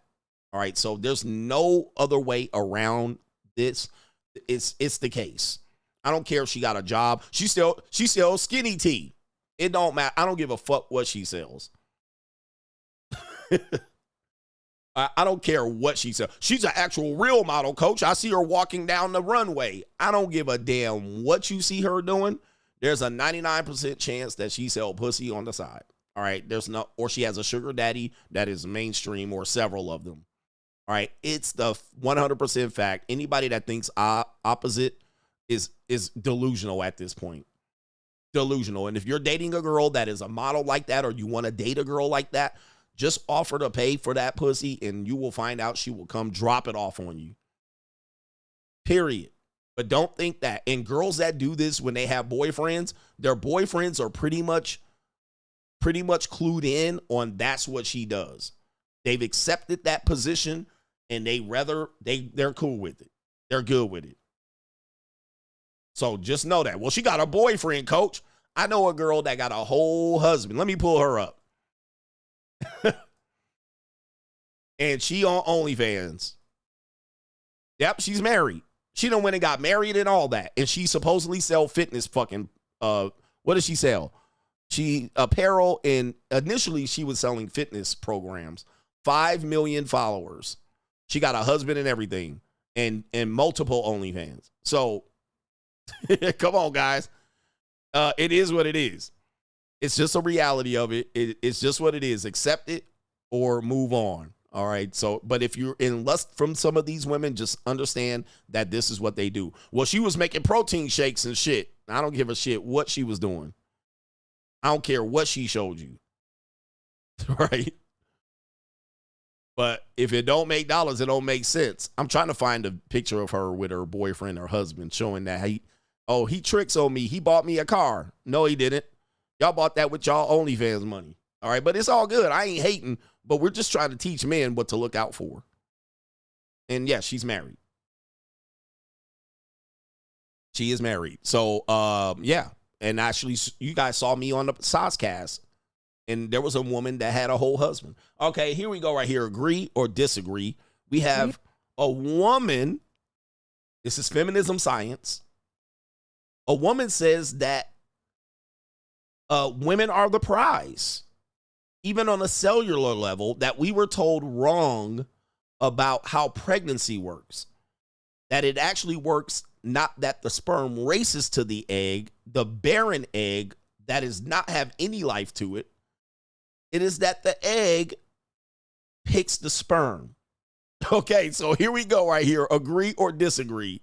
You've been lied to about how fertilization works. You know the old story that, you know, there's the sperm racing to the egg and the fastest sperm wins, yes. You know, the fittest wins, survival of the fittest, good quality sperm and all of that. That's because it's been told to us through a patriarchal lens, right? It's all about male competition, conquest. We're going to get the egg. The egg is the prize. But reading this study from 2020 flips the script, and it says the egg isn't passive. The egg chooses. The egg sends out chemical signals to attract the sperm she likes and slows down the rest. Literally, she filters out the weak ones. Cervical mucus kicks in and kicks out the low-quality sperm. See ya. It's not survival of the fittest. It's compatibility. It's her body, her choice at a cellular level. And once she picks the one, she shuts it all down. The other sperms' heads pop off. She decapitates them. No second chances, man. No backup winners. Just the one she chooses. The sperm, smallest cell. The egg, the largest. She has been running the show all along. Oh, my God. So let's just tell the story right this time. That is how fertilization works. I don't give a fuck what you think, bitch. Cut that bitch off. Next caller. This actually would defeat the old principle of survival of the fittest. All right. And I think she was talking about that. First of all, if this was the case, you would not have any paternity fraud. Second, you would not have any single mothers, because they obviously would not let these goofy niggas impregnate them. All right. You wouldn't have these women that got impregnated by the wrong man. You wouldn't have these women that continue to get beat up in their abusive relationships and marriages. All right, and come out with all this trauma. You would literally have them picking the right guy to mate with. All right, but instead, what do you see? Divorce rate 50, 60, 70%. You see them claiming they got abused. I was in an abusive relationship. Okay, they keep picking the wrong sperm. They so good at picking the right sperm, but they keep picking the wrong niggies. How is this possible? Niggy. How is this possible? Like, bro, this don't even make no sense. All right, all this is misandry science. It was told from a patriarchal viewpoint. Okay, you would actually have them pick the right father, all right, but they be picking the wrong daddy. All right, this is actually a disgrace here. So 81% of people disagree with that feminist junk science with not many sources. All right, we have another woman here. Her name is Ashley. I think I featured her before. Nice little chocolate drop right there. Put her up on the screen right there. Ashley says, that women in their women's prime years are 20 to 25, but she also adds what women should be doing during those years. Agree or disagree? Have this window in your 20s, and I would say between the ages of 20 to 25, where it doesn't require much effort to lose weight, to put yourself together, to not do all this hair, makeup, and blah, blah, blah. And something happens after 25, 26, where that light starts to go out. If you aren't igniting that flame, meaning you stop taking care of yourself, you're not doing skincare, you're not working out, and you can easily deteriorate after that age. This goes for men, this goes for women, but I'm speaking to the ladies, right? So when you're in that window between 20 and 25, I want you to make the most of it. I want you to milk it, okay? I want you to milk it for all that it's worth. And I want you to live abundantly. Not that you shouldn't or not that you can't after 25. I'm not saying that, right? But I want you to live abundantly. I want you to give them in hell. Okay, give them hell at that age. You shouldn't be stuck on stool. I don't want to say the whole word stupid. Stuck on stool. You shouldn't be stuck. Next. We're 23, we're 21, we're 24, the skin is bright. Gravity hasn't set in. It doesn't take much. You don't have to do Pilates, gym, stretching, 8 hours of sleep, skincare, not eat this, not eat that. Girl, you should be giving them hell at that age. You're beautiful and you're young, and this goes to all my young 20-somethings, right before that 25 age. Because as you get older, you have to preserve that life. You have to preserve it. Now it's going to take effort. After 25, everyone says this. After 25, the weight stuck. I used to eat burgers, fries, this, that. After 25, I had to start doing a little concealer now. Hold up now, I may need a little powder. Hold up now, I might actually have to do my hair. Hold up now, wait, I'm not getting the same energy I was a couple of years ago. I'm not saying as you get older, that doesn't mean you're not beautiful, you can't. But I'm saying during that window, maximize it. Because that window goes by fast. Your 20s will be gone before you know it. I know you think it's going to last forever. No, babes. And once you hit 30, it goes faster. 40, you blink, and now you on crutches. You like, hold up, we at 60? Hold up now, I was just 40. Hold up, get those crutches away from me. Look, get it away. People offering you their seat. All of a sudden your knees are hurting, your back is hurting. You sweating and chewing for no reason. Why you sweating? And it's 20 degrees outside.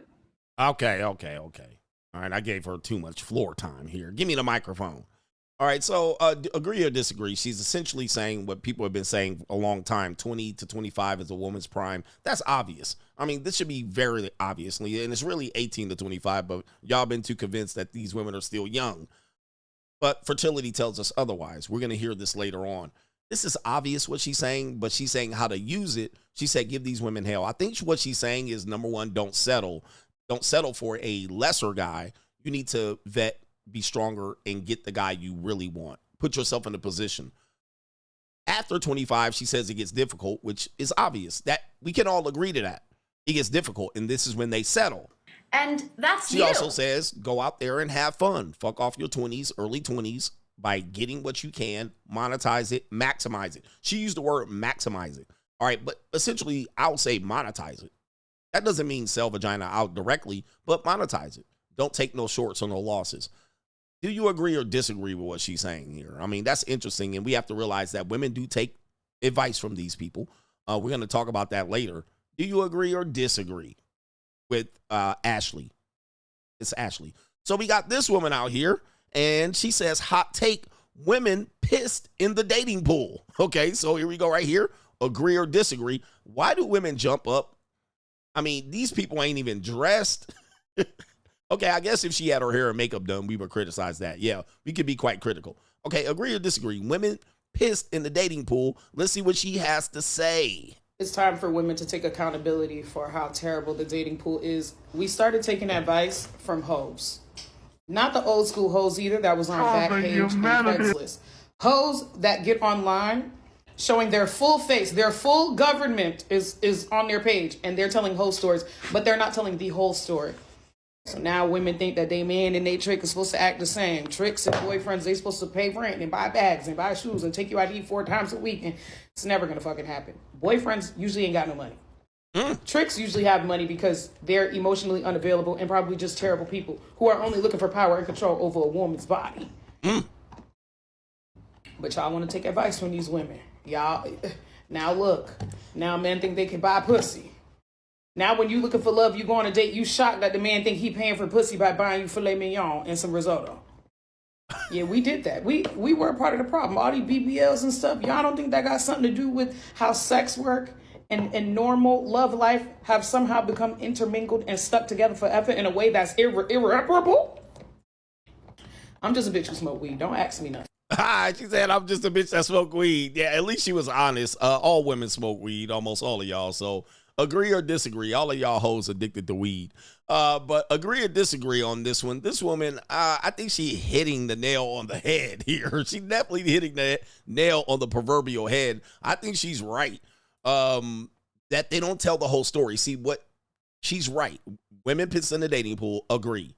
They kind of messed up by listening to a certain woman who were hoes, but not the back page hoes, not her hoes that turn tricks for $150. We talking about hoes that, like dating hoes that use dating. By the way, I actually said the same thing about dating coaches. They get their advice from pimp culture.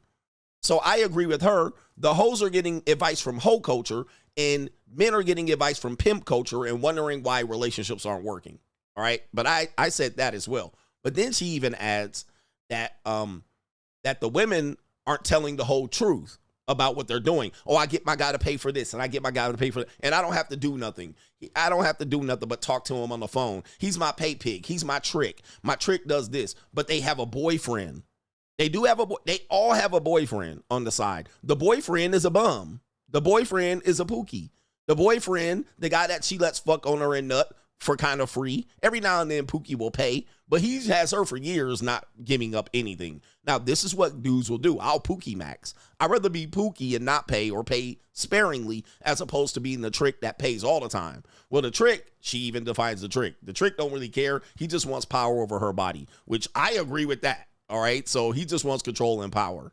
Right. And he wants to be able to control and manipulate her with the money. And then she even had the dating guy who wants to pay for with risotto and get some pussy. So selling pussy. There's a lot. There's a lot to unpack with that 1 minute thing. She covered a lot.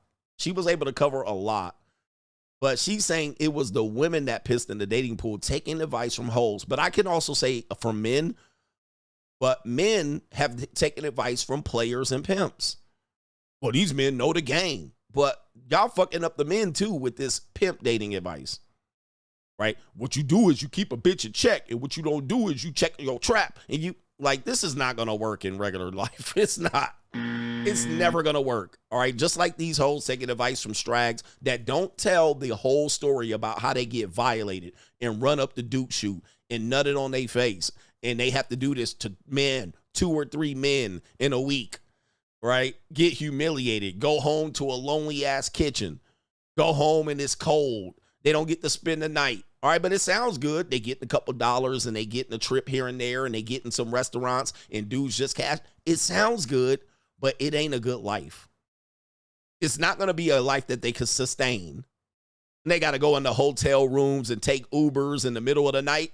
That shit ain't going to be. It's going to be fun for a minute.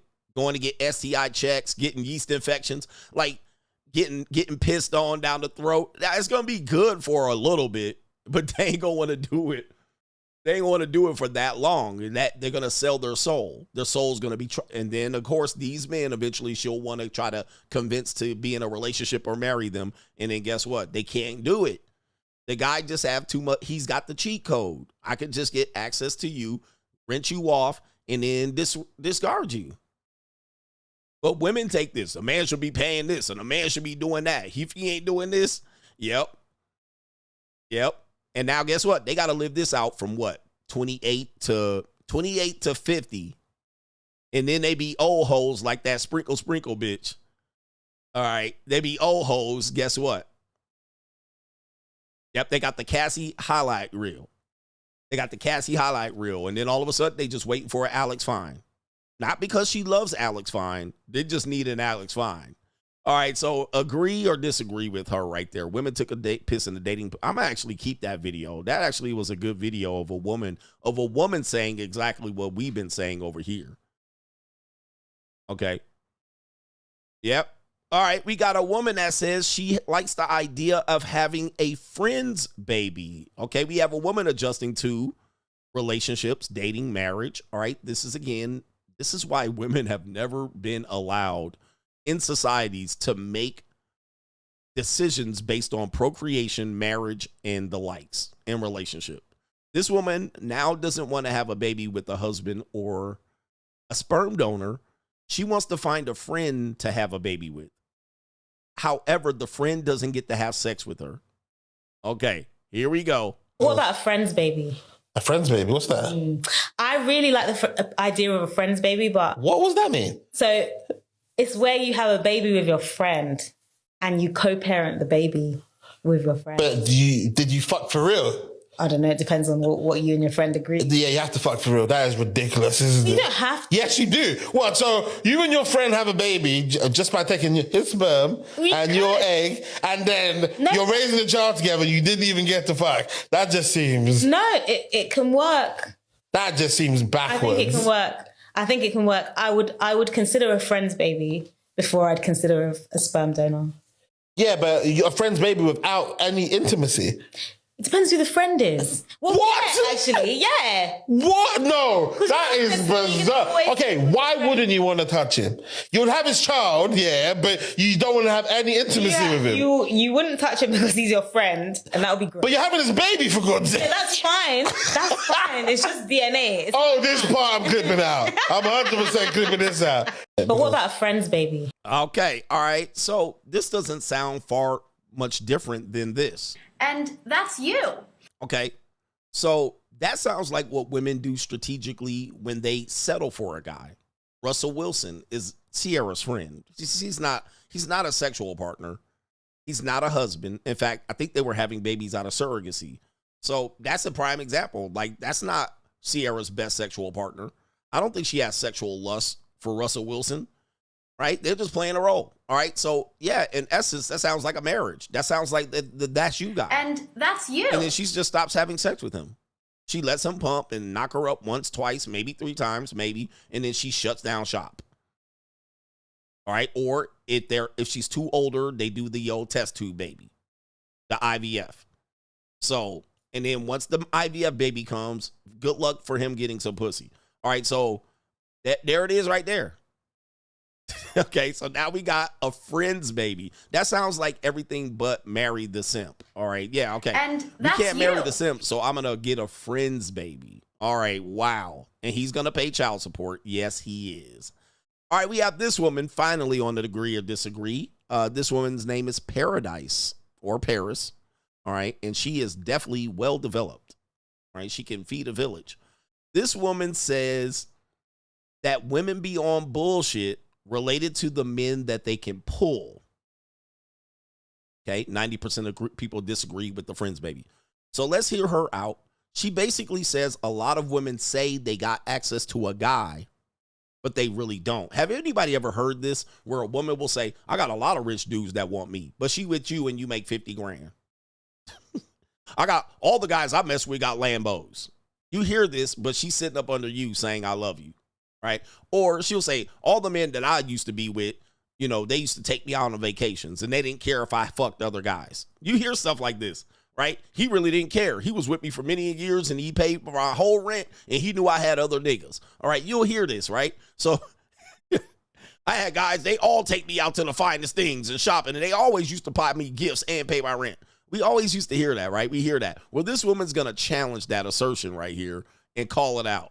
My favorite thing is when women start talking about the rich nigga with money they experienced at one time and how he's superhuman. This man do everything. He tolerate everything. He like her just the way she is. He ain't never got no issues. He love just spending money for no reason. You know, he just go out of his way. He just this amazing individual. And he never comes up until she talking about the nigga who ain't. You know, he never is ever the person that we know about until she talking to a nigga that ain't trying to do none of the shit that the rich nigga with money did. And I just always be wondering, what's the purpose about bragging about a man you ain't got to a man you trying to get to do the shit about the man who ain't trying to do it no more? Like, I don't understand that. Why would I be in a man face who trying to court me or telling me what he not gonna do, talking about what the man who did, and I can't keep that man either? Why y'all always know a rich nigga with money, but you ain't never with the rich nigga with money? Why y'all always can spot a trick and tell us who gonna pay for this and who gonna take care of that and who gonna go and do this and why he doing it and it's just so easy for you, but you not with that man? It never, ever, ever made sense to me in the world of never. It's like, why are you bragging about somebody that you successfully couldn't sustain a relationship with? Now, this is the point of it is, yeah, some of these women do have access to these guys, but they just a bitch to that guy. To that guy, she just a cum dumpster, right? And he really kind of cares on her, and he give her a couple of dollars here and there, and then he let her ride in the Lambo or the Porsche every now and then. All right, but he ain't really serious about her. But she think, oh, I got him, and then I'll be out here with my side niggas. All right, and he don't care either. He don't care. He don't care about you. He don't care at all. He just paying you a good $400, $500 to rearrange your guts, nut in you, and dip. All right, and you can't maintain that guy. So what ends up being your comparison?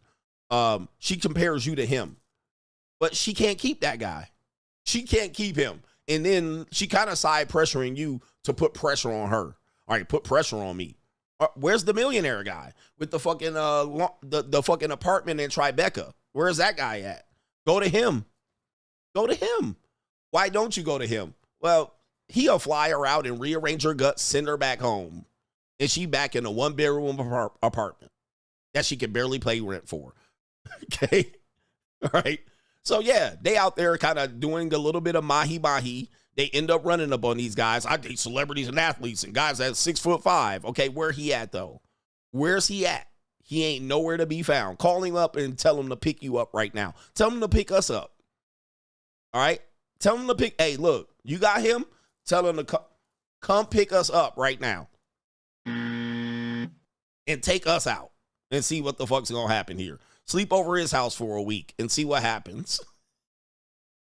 But what happens is they'll get access to the guy. They'll get that treatment, and then they'll get it occasionally from this guy. He'll be in and out and bounce in and out. He ain't going to be there. She can't maintain that guy. So that's you. You're the guy that she's pressing to see if you can provide that maintenance so she can keep going back to him every now and then. All right, so this is one thing that you have to watch out. Even if it's not her directly selling sex or trying to find tricks, what they'll say is the men she's dated before all did this. I've dated men before and they all did X, Y, and Z. But the problem is, and here's the main problem, where they at though? Where they at now? Are they sitting in front of me right now? Are they sitting in front of you right now? So she's calling out this, and she probably hears this from her friends as well. And she calling this out. It's all bullshit. Okay? It's all bullshit. It's all a sales point. She's just trying to basically start at a price up here. She's trying to put the price up here so that you know where to meet the price. He must not be that great of a person, or you're just lying about what he did for you. It can't be both.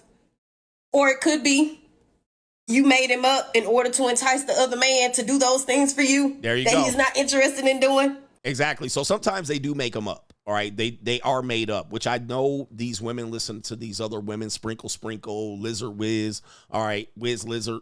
And these women will tell them to make these guys up. They'll listen to women on sugar baby apps that got sugar baby following, and they'll be like, hey, this is what you do. You tell a nigga a $1,200 PPM, $1,200, nothing less. All the guys I date usually give me $1,200. All right. And then they do this and that, and they book a hotel room for me, and they'll tell you all this shit. And that guy is once or a mystery man. Or all my guys, you know, when they date me, they give me $4,000 a month in rent. All right, they'll tell you this shit, but they don't have that guy for very long, if at all, if he ever existed. So sometimes they're a mythical creature. They're a mythical creature. Sometimes you'll have access to them, but sometimes they'll make it up to set the bar higher for you. I just find that quite ironic. It's always an imaginary man with money who do everything a woman can dream of that she want to bring up in conversation as a wild draw for. And she can't never find him in real life to keep him for no reason at all. That just don't make sense to me. All I'm saying is if you got the nigga with money, why you didn't keep him? Exactly. Where's he at? I mean, like, go get him. Hey, man, you certainly shouldn't be sitting across from me.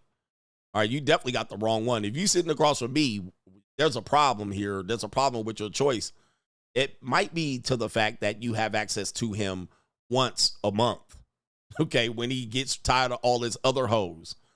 And that's why he doesn't care that you have other hoes, because he got mad hoes, all right? He just does what he needs to do. So that's why he don't care. That's why you only see him once or twice a month.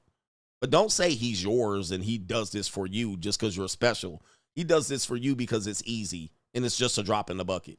It's not a big deal. And get out the nigga face of who won't, complaining about the nigga who will. If you say you know who will, go get the will. Why are you complaining with the won't when you know what will do? Go get will. Exactly. Go get will. Shout out to her right there. Agree or disagree on that one. I thought that was a fun little segment. I'm going to get to the support if there's any support. But all that is mostly a sales tactic. And most of the time, guys will end up doing it. All right, what he did what? Okay, I'll do it. But then what happened? All right, and get up out of here. All right, and then they'll start pressuring you for something more. Oh, I want an allowance. I want this. And my last guy gave me $6,000 a month in allowance. Okay, yeah, all right. Sounds great. My last guy used to take me out 4 nights a week to Roost Chris, anywhere I wanted to. Why you with me then? All right, because I clearly don't even have the time to do any of that shit. But yeah, where he at? What? Go get him. Don't let me hold you back from the man you could go get. All right, there's a millionaire that want me right now. He live in New York. He live in the goddamn Tribeca, and he got a loft on the 89th floor. What the hell you doing with me? You should be with him. You should obviously, shit, I'll be with him. Pause. You crazy. But anyway, that's good salesmanship by them. It's mostly bullshit. They don't have as much excess than they got. When I was in Canada, and I met this girl at a bar. She's working at the bar. And she noticed me because I went into the bar once and I went in the second time and she remembered me. She was like, oh, I remember you came in. And she was getting off of work. Thick white girl. She wasn't fat though. She was like thick stacked. She comes over and sits next to me. I was like, I'm in my free agent lifestyle mode. I ain't even trying to pick up girls or anything like that. She comes sits next to me after she gets off of work, chopping it up. She said her boyfriend played for the Minnesota hockey team, the NHL team, which I believe is the Wild now. They used to be the North Stars. But now it's my boyfriend played for the Minnesota Wild.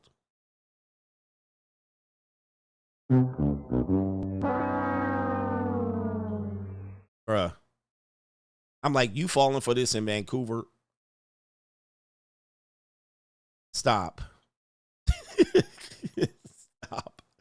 And you working at a bar. Okay, so he $1 million hockey player and you work at a bar. You work at a bar.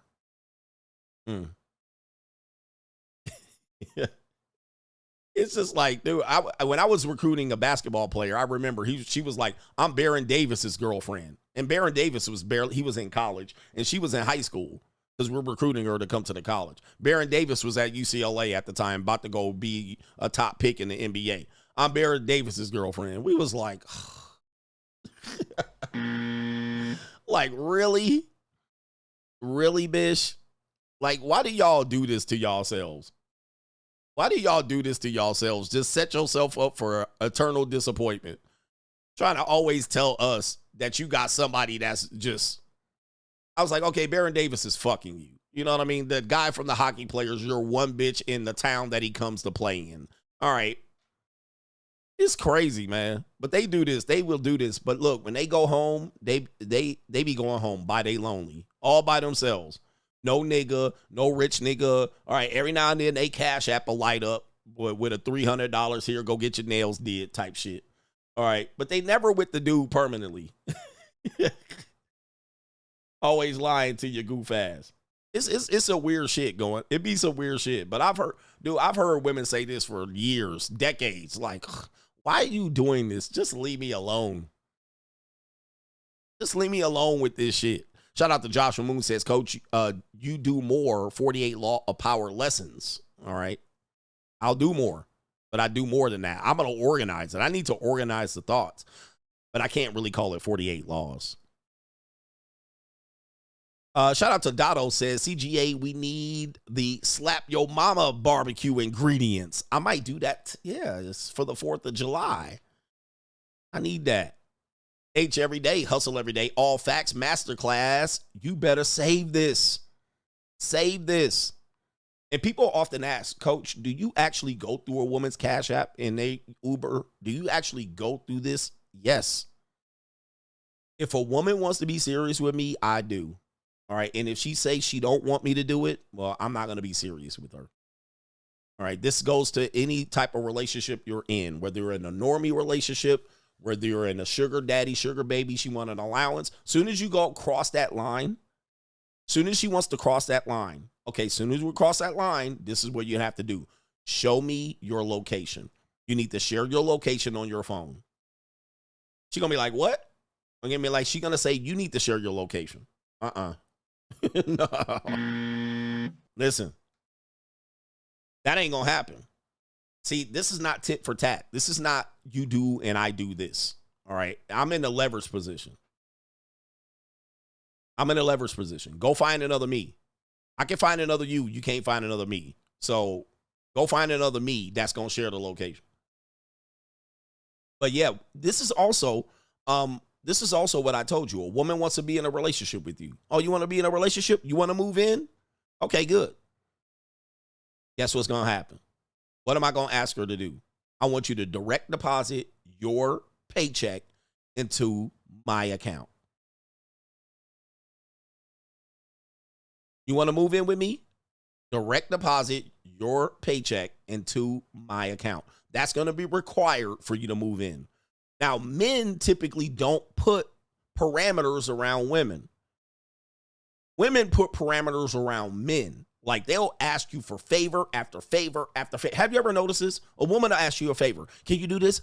Can I do this? Can you do that? Can you do this? Men will never put parameters around women. All right, this is what you're going to do. Can you do this? I need you to do that. We'll never do it. You just be, okay. Because if you say no, you don't want to lose her. So you want to be able to say there's a requirement to elevate to the next position. You don't just to get to be around here and be nice to me for 2 fucking weeks and then want me to jump into a relationship. So here's what we gonna do. Bitch, let me see your dating app. Let me see your phone. Let me see that. Share your location. Put that shit on. Okay. If there's a problem, bitch, why you always at home? All right. Oh, I'm always at home. No, they not. They got 2 phones. You'll find out they got 2 phones. So you got to put yourself in the position to be able to challenge them on this. What you're going to find out, she on some bullshit. She on some bullshit. She got another guy. There might be another guy doing something similar or another Pookie. There's something going on, right? There's something going on. And if she asking for financial help, then what you do is you say, I'm taking over your finances. We're going to find out why you have financial problems. And you're going to find out some bullshit. She been taking out payday loans. You're going to find out she been taking out loans and, robbing Peter to pay Paul. You're going to find out all kind of shit. She in debt. She in student loan debt. She ain't paid her student loan in 6 months. But what's happening is she wants a relationship predicated on that kind of assistant. Or she might say, I want to move in. Let's move in. You're going to find out she at the tail end of that lease and she ain't paid rent for 2 months. Okay, but what you're going to do is she don't want you to know this because it's very private information, but you're in a very private relationship with me if I commit to you. So we need to know private information. So if that's the case, what you're going to find is that that if you start helping her, she's going to constantly need help. That's when you're going to know she don't need help in the means of men should be supporting her. She's in financial trouble. All right. Any woman that I've ever seen or heard ask for an allowance, they were in financial peril. They were in a super duper bind. It wasn't because they think they deserved an allowance. It was because they needed the financial help. And you were literally throwing good money at bad. You were throwing good money at bad. She was just motherfucking, she was like a plugging the holes on a dam that was about to break. But when she took it, she was kind of like, oh, this is cool. Thank you very much. This is what men should do. You make me feel supported and you make me feel like you're taking care of me. And she run and she pay off back bills and loans. She go to the apartment and run to it and say, here's the last $500, or they was going to initiate eviction process. She runs quickly to Western Union and so she can fire off that payment to make sure her car don't get repoed for another 10 days. That's what you're going to find out. But here's the key to this. This is why this is important. It's not because this is how you should treat women like this because you don't have the leverage. I mean, because it's abusive and controlling. The point of it all is this woman is telling you you can trust her. This is the key. This woman has been telling you for days, weeks, months, you can trust me. Trust me. I don't do stuff like that. I'm this. And she talked shit about women in these positions. And she was that woman. She gonna end up being that woman. You just have to dig. This woman is in an untrustworthy position. She don't pay her bills on time. She don't take care of her shit. She's in a financial bind. She is at risk of doing something very risky, and you are the last solution. You're the last solution. You're the last fucking bailout for her. So she's sinking her claws into that. You're going to find out bitch be at the dispensary. She be buying weed, smoking. She got a Pookie that come poke on her a couple days a week when you ain't poking on her. All of that shit. You're going to find all this out. And she's going to be like, trust me, believe in me, don't challenge me, love me, just love me. Let's move into the future. Forget about the past. Nah, fuck that. Nope. You're going to find out she's somebody you should never trust. Send me that paycheck. Put your direct deposit into my goddamn business account. She can't do that. She can't do that. You'll find out go look at her Cash App. And that bitch say negative $300. $300. Negative $300. I did that to a woman recently. All right. And I was like, oh, I'll send you a Cash App. She was like, nah. And she pulled up her Cash App and it was negative $300. And I said, you working for free. I was like, you just did that for free. I was like, damn, that's fucked up.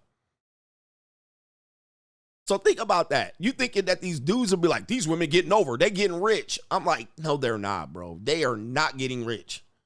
They are robbing Peter to pay Paul. They are in a bind. They are in debt. They are under collapse.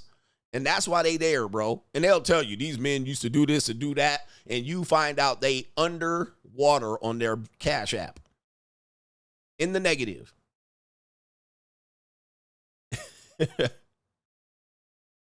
So you guys got to understand what's going on out here. You are in the leverage position. You are in the abundance. And you got to fight your way to get to that position. If you don't, you're going to be negotiating with a woman that is in financial peril. And she's using your proclivity to be manipulated sexually to get her out of that situation. That's what she sees. She don't love you. She's trying to get out of that situation. So she batting her eyes. That doesn't mean she don't like you, but she's saying all these things. She's saying the right things and making you feel the right way and tickling your balls and swallowing your suck seed. But her motives are financial. At the very least. She wants to move in. It's the end of her lease. Her boyfriend kicking her out and something's going on. You need to find out what that is. Her family's pressuring her. She might be like 26, 27, and she don't want to live with her family anymore. You have a place where she can stay. She'll stay the fuck over there. Instead of going back with her parents. Yeah. Yes. That's what they call love. That's why they don't want you to investigate their ass, because you're going to find this shit out. These are regular relationships. You're going to find out what you want to get married in 6 months. Anyway. I'm preaching this truth. I'm preaching the truth. Let me see who's spamming me. Oh, my God. Somebody spamming me. What the fuck? All right, it's crazy. We got I Need Money. He says women will do the same thing and say that's different. Facts. He says, seen a lot of women tell women to get pay pigs. That's happening, all right, because women need money. Hey, guys, men need punani, women need money. That is the basis of all relationships. There's nothing there's no other basis than that.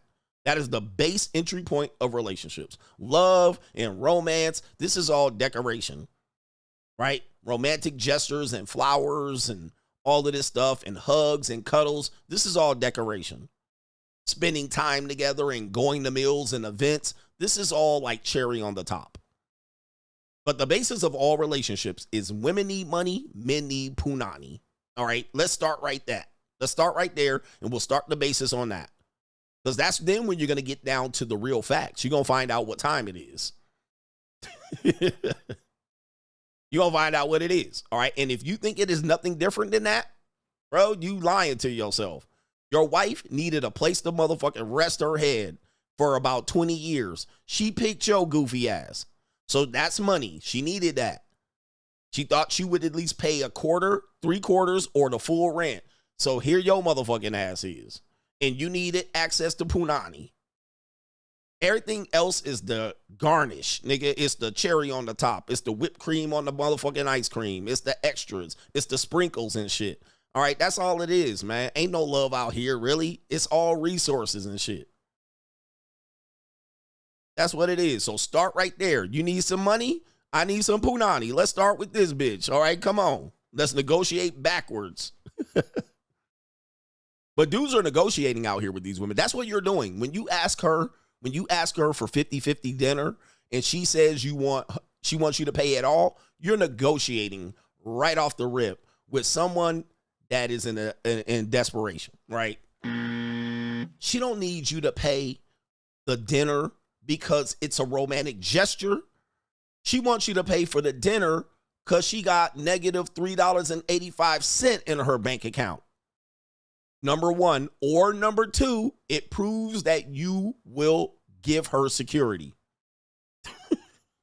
People motherfucking spamming me right now. It proves that you will be willing to give her security. So then she picks you based on that. I'm going to pick you because you will give me monies. You're a protector. You're a provider. You will willingly be able to support me or trick on me at will. Look at this guy. So she picks you. All right, you paid the $300 bill. Women need money. Men need pussy. That's the basis of all relationships. Shout out to our brother Afro Nat. Says salute. Shout out to you. Thank you, man. To Afro Nat. And even young girls and young couples go through the same thing. What'll happen is young people to get together. They're 22 and they love each other. Really love exists between really 16 and 22, 14 and 22, right? That's where the love game is. It's really for young people to trick them into procreation. Okay, but older people, there's no love involved. It's all money and security. It's all money and protection and maybe occasional piece of pussy from an old broad. All right, but it normally benefits the older male. But when the woman gets past 22, what'll happen is she'll deal with the guy at 20, 21 who is kind of making a name for himself and he has potential.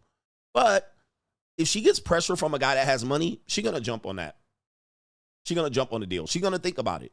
She's going to be like, She's 23. She needs some new shoes. She see these hoes jumping around, island hopping and shit. She's like, well, so... Right? She want to be the belle of the ball. She want to go out to nice restaurants. She don't want to wait till you're 30 and 35 for you to figure it out. So what's going to happen is she loved you at 20. Now all of a sudden, she's 24. She going to still struggle with you at 24? Not in 2025. She's not. So she's going to start saying, okay, what my DMs looking like? Okay, what these offers looking like? Then you got the monkey branch. As you're getting your life together, this is where the struggle is. Shout out to our brother Kevin Sullivan says, what's up, coach? Coach, I was supposed to go out and meet a JUCO. She couldn't meet because she said she didn't have tags despite her getting $2,800 from her sugar daddy a month. Facts. Facts. I don't care how much a man or men are giving money to women. They gonna end up with zero. Zip. Any man thinking these women are getting rich, you out of your country ass mind. All right. And shout out to everybody in the country. Shout out to our brother here. It is Michael Reed. He says, for the cooking. For the cooking. For the cooking. And dudes can't even maintain the relationship. Wanting a relationship. If you don't sit your monkey ass down, bro, sit down. You can't even maintain the relationship. And relationships mean maintenance. You're going to lose that girl. Trust me, you're not going to keep her very long. Ayo, it's Ace. Plot twist. She'll pass the investigation, but you'll find out you're the side piece. No woman of value remains on the market for very long. After 28, ain't but salvage titles out here. You use women, he says, either by a fixer-upper or a short-term rental. Okay, but yes, after 28, we're all sharing, everybody, right? You're all sharing. And if you live in a small town, 1 million people and less, and Las Vegas counts, right? There's not that many people in Vegas. If you live in a city with less than 1 million people, you're all sharing each other. There's a high chance you've seen the guy that she was fucking previously to you, or at least one of the guys. You bumped into him, which means in effect, I'm gonna tell you, man, this is what for men, this is part of the humiliation. So let's say you got a girl and she been wild. She had a wild years. Shout out to the ladies. You had your wild years. This is normally between the ages of 20 and 22, 20 and 24, and you were visited after your divorce in your 40s. But she had a wild time. Now, she didn't win and ran her body count up from 4 to 52 in those years. With a couple of gangbangs and orgies and trains. All right, she did it.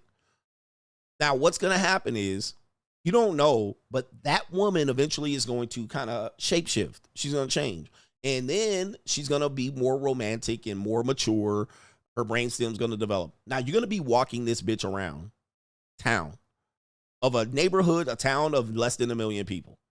You're going to be walking her around, holding her hands, cuddling. You're going to be going to carnivals and festivals. You're going to be knocking down the bottles with a baseball. You're going to be giving her a teddy bear. You're going to be hearing her say things like this. No man has ever treated me this good. You're nice to me.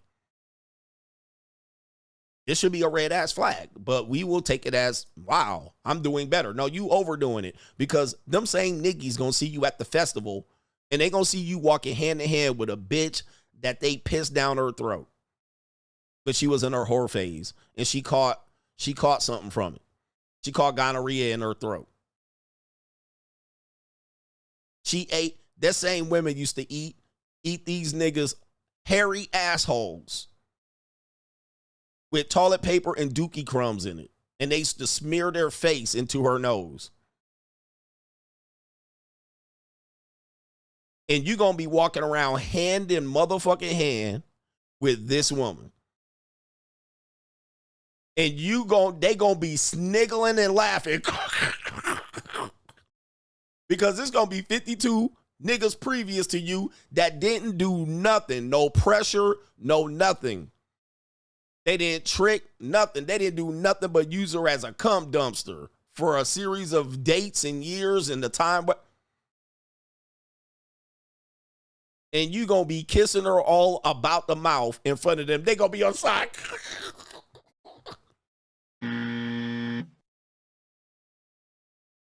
Now, not saying that this is highly likely, but it's possible.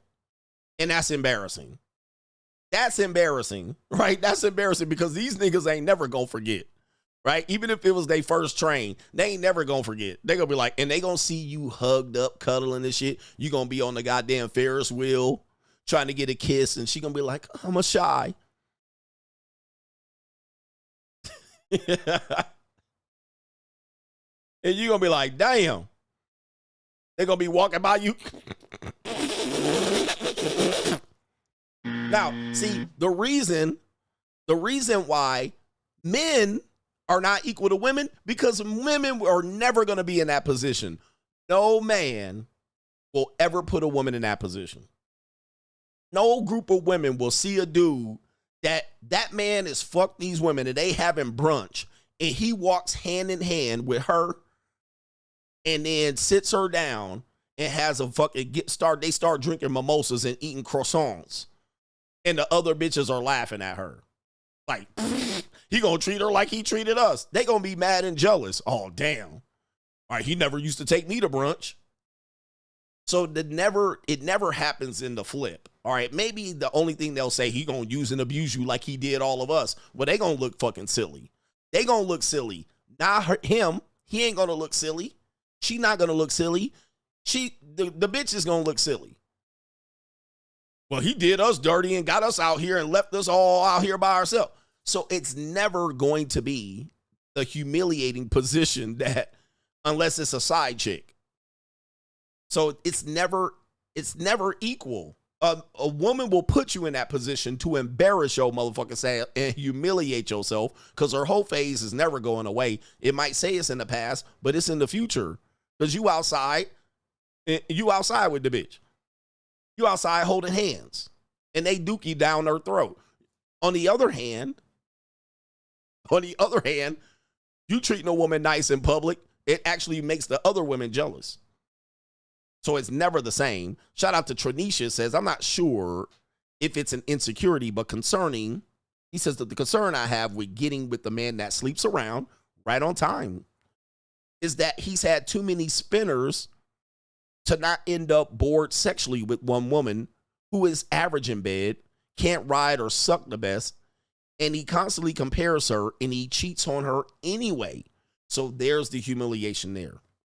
So you're worried about that he's had women that knew how to do monkey double backflips all over him, and that the woman is, I can't please my guy. He cheated on her. He's definitely going to cheat on me. So that's Tranisha bringing us a sense of balance here, where she said that's what the women are going to be humiliated with. Well, she must have been better in bed. She did this. She was dirty. She was more adventurous. And you're just going to give her the marital missionary. You're going to give him the marital missionary, so you can't compete. All right, so that's a good one. You also added something else. Like, a man will tell me he has sex on the beach with 4 other women before, and I've never had sex on the beach before. So the next guy, sex on the beach, will be a first for us to share. It's a good experience and a memory for me, instead of just being another beach to a man. Shout out to Tranisha for bringing a little bit of balance here. Ladies, speak up. Speak up. Tranisha speaks up when she has an opposing opinion, and I can understand that for sure. All right. Typically, most men don't have that experience. I will say that most men don't have adventurous sex and meet a woman that hasn't had adventurous sex. It's quite the opposite. But that is a fair point, where you're saying the men have already done these things and they're introducing it to you, and you're not having a shared experience. You're just another woman that did that. That is a fair point. I would say those type of men are in the minority, but also you're a woman, so you potentially might be attracted to a guy that has access or the ability to do so. Yeah, that typically doesn't happen. I find that it's the opposite, where women will say, I've traveled here, I've done that, I've had sex in the plane, I'm on the Mile High Club, I've had sex on the top of a hotel roof, I've sucked dick in the hotel parking lot, like I sucked dick in the suite in the Meridian. Like, it's normally women doing that, where the men hasn't had that experience. They got fucked on the boat. All right, men don't have these experiences. I think it would be quite the opposite, but I appreciate you shedding light on that to say where your position is. You're with a guy that's had all of this adventurous sex and you haven't. That could be, well, she did say insecurity, but that could be a position where she's like, I'm just another girl you've done this with. Yeah. So I can see that. But I also told you that not many guys are that guy. Like, the girls that have threesomes versus the guys that have threesomes, I wish there was a data point that I can point to, but I would say more than likely, the women that have had threesomes far outnumber the men that have had threesomes. Let me see here. Stats on threesomes. Women versus men. Yeah, I can't believe this. All right, but it says right here, 18% of men and 10% of women have experienced threesomes. I mean, okay, 1 in 7 Americans have had a threesome. Y'all believe this? That's what the data's telling us. 82% of men and 31% of women are interested in it. I don't know, man. I don't see that being played out. Like, if I use my own personal experience, I definitely don't see that being played out. All right. But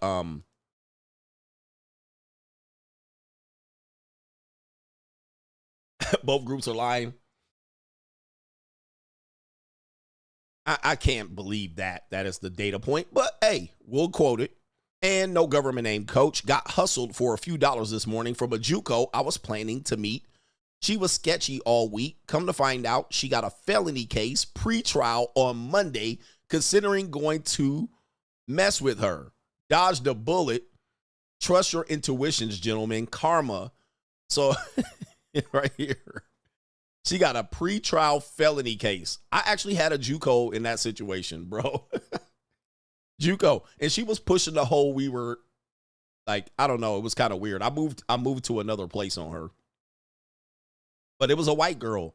And I told this story before. If you don't mind me riffing, I'll get to the content. But this white girl, very unassuming. She told me, you know, again, I didn't dig deep on her because she was just a thing that I would just mess with. But she lived with her father, her parents. She was about 25 or 26. It's always that same age where the women at that age, if they're still living with their parents, the parents are probably looking at her like she's a fucking loser, right? She's not getting married. She's dating around. She's leaving all at the mid hours of nights. She probably sleeps all day. She barely can keep a job. And she might have gotten some legal problems. So this woman was in this situation and she was a calamity. Like one day she got in a car accident in the parking lot, leaving my house. She was a wreck. All right. She was a wreck. But one time that I was talking to her, she was like, oh, you know, I was thinking we were going to get into a relationship and don't you miss me? I was like, what? I literally would see you like once every month or two. I'm sitting there like, what?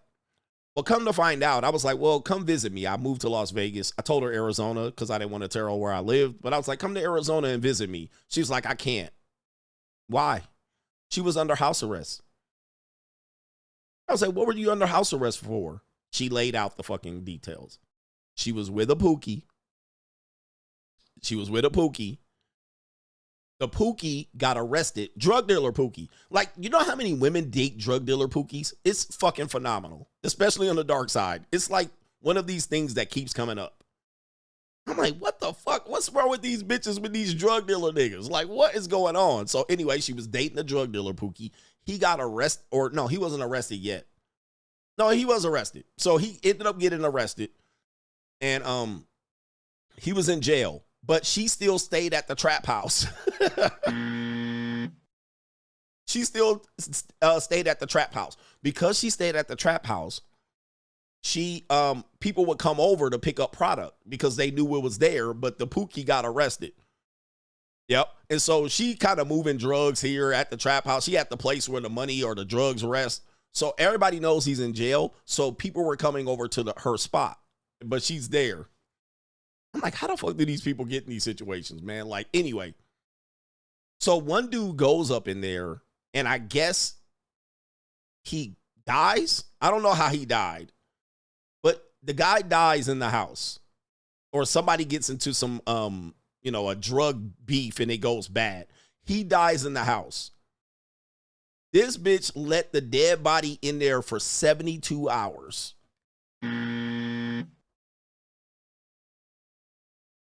Yes. She knew he was dead in that house for 72 hours.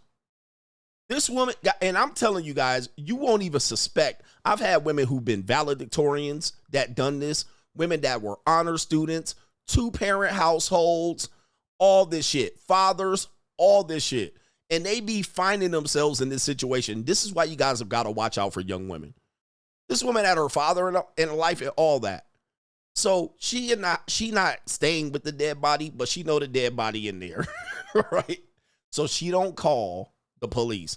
But they find out eventually and they connect the dots and they was like, why didn't you tell? So they got her on like 3rd degree murder charge or some shit. Body just stinking. And I'm like, what? She didn't tell me this. I knew her maybe for a year, but like I said, when I saw her, we would just hook up and that would be the end of it. But she was like in a bind. She was like, yeah, like, I want a relationship. I want this and that. I thought you loved me. I thought man, I'm like, dude, I'm telling you, man, this is why I always say, older women, you need to do a deep dive cleanse on their fucking past. Now, you might find it to be boring, but young women do wild shit, especially if they're kind of in that life or they outside all the time or they're on drugs and they go to raves and EDC. These women got some wild pasts. So you have to be very careful. Do not trust that they was just out here living clean and not getting into some problems, man. It was some wild shit. Anyway, shout out to our brother, said he dodged a thing. Yep. And this is not just JUCO women. I know people are going to say this because they're JUCO women. No, these are because the women are JUCO now. All right. So they weren't JUCO then. They were just doing regular woman shit. The only reason you know is because you on the dark side. They were a regular girl with a regular Pookie, a regular boyfriend. That's when they got caught up. So then you meet them on Tinder and think you met the sweetest girl in the world. But I've known at least 4 women in the last few years that have been in a situation like this. Like a wild situation that was like, I'm going to start writing books on this. I'm going to start writing books because these stories that I get on the dark side is fucking insane. The situations that women put themselves in is incredible. Like they putting themselves in Fed cases, mandatory minimum 15-year sentences, and they will put themselves right in that situation. And it's normally because there's a dude. It's some dude that they're not really, that the dude's cheating on her. See, when they say they're in toxic relationships and there was cheating and he beat on her, they don't mention that it's a Pookie guy like this, a guy like this reputation. They don't mention that. He's a gangbanger. They don't mention that. And she was just one girl that he dealt with. He dealt with many girls. And she overlooked it, or she just played her position, played her role. But when it comes to you, they put rules and parameters on you. When it comes to you, you got to do this and you got to do that. And this is how you show love. And this is the finesse. This is how you get manipulated and mistreated, because they put rules on you, but Pookie was able to do whatever the fuck he wanted to with her for years and get away with it. And she was just cool with it. She was cool with it. She was like, well, whatever. At least I got this exciting guy, risky, challenging, dangerous, well-known, and he's mysterious. And when we go out, people respect him, and he's got, you know how many people, look, regular young girls are in situations like this. But you meet them at 28 and it's like, and that's you. By the way, Nia Long admitted to doing similar. And y'all still on Leah's Long clit right now, acting like she's a perfect princess. And Nia Long admitted to doing the same thing. Yeah, she was scared of him. I was scared of him, but it was exciting to her, and she stuck around. Well, I couldn't leave, like Cassie. I just couldn't leave. How? Somebody said college girls. I knew a girl in the honors program, and she was with a Pookie that shot somebody in the head. And she literally was an accessory. She got picked up on it because they found her with him. And she was in an honors program at a university. And she was fucking with some Pookie from the inner city. He shot somebody in cold blood, and they found him in a car with her. And she knew about it. She didn't turn him in. So she get picked up. The parents have to drive all the way from the West Coast. Parents, mom and dad, had to drive from the West Coast to the Midwest to bail the motherfucking daughter out. Honors program in college. So I don't want to hear about Straggs and black women only. White girls are doing this. Latinas are doing this. Asian women are doing this. It don't matter. It don't matter. And you get a bit of the story, you be like, what the fuck? And they be like, relationship. They'll tell you relationship. That's how they see you. They don't see you like that. And the dudes that was like that, they didn't even ask for no pussy. They just took it from her. They just put their boxers down and grabbed her head and was like, here. And she was doing it with pleasure, with glee. But then later on, she gonna say she was a victim. I was a victim, like Cassie did. I didn't really want it, but she ordered the male hookers up. And she was enjoying it. She asked to get pissed down her throat. I was only doing it for him. You see what I'm saying? Like, this is common. It's way more common, but women end up coming out the victim on it. Or they'll say, I've been trauma and I dealt with trauma in my past. But if you don't unpack the shit, it's crazy. Yeah, Pookie was her pimp or her plug. Exactly. That's how the relationship started. He was either the pimp or the plug. And she was just along for the ride. It's crazy. But that was in my past. Literally was talking to this guy 3 weeks ago. Literally sent the dude some money for his, you put some money on his books. You literally putting money on his books a month ago. It's in your past. The guy's still around. You still talk to him. That's not the past. That's literally present. That's today. The past would be 10 years ago. That's literally present. You still was talking to him up until 3 weeks ago. That would be present. So this is where men have to really understand. Passenger princess. Yep. And they get to ride around and they get to ride around in the scat pack. They get to ride around in the excitement. They get to be seen with him. They get to know, oh, that's his girl. But know that he got other girls. Everybody knows that, but that's the main girl. Yeah. Put money on his commissary and writing love letters from him and taking FaceTimes from his fucking jail phone. You see what I mean? Like, this is a very, very prevalent issue. And if I was lying about it, why do women always say they were in abusive, traumatic relationships? But you ain't never seen the abusers. You ain't never seen no niggas just whooping her ass. You ain't never seen it. Plus, most of the guys that are in relationships, when the women are young, are not normal, regular dudes. And the normal, regular dudes cannot get away with for very long beating on a woman's ass. It's normally these type of dudes. And then you be like, why you turn him in? Why you didn't call the police? Why? Because he was a fucking Pookie. He was a pimp, a drug dealer, a gangbanger. She couldn't turn him in. She would initiate a federal case by going to the police. She end up dead. She can't turn him in. But yo monkey ass, she'll call the police on in a motherfucking millisecond. She know that there's some dangers. The cartel will show up if she call the police on some domestic violence. So she got to get her motherfucking ass whooped. So then she come out with trauma. And then she say, oh, he was sexual assault me and this and that. Why you didn't turn him in? She can't turn him in because she opened up cases in which she was part of the case. She would be a witness, or she would need some motherfucking government protection, or she would be testifying, or she would be arrested. Because the case will be opening up and shit, and the police could connect the goddamn dots. That's why. So she just ends up with the trauma. And then you got to deal with the trauma with the least amount of information possible. And she in too deep. She in too deep. She can't talk because she going to fucking jail. She going to jail. She catching the RICO. So she can't be like, I'm going to turn you in for mistreating me. Nah, she can't do that. So she got to get Willie lumped on and beat up.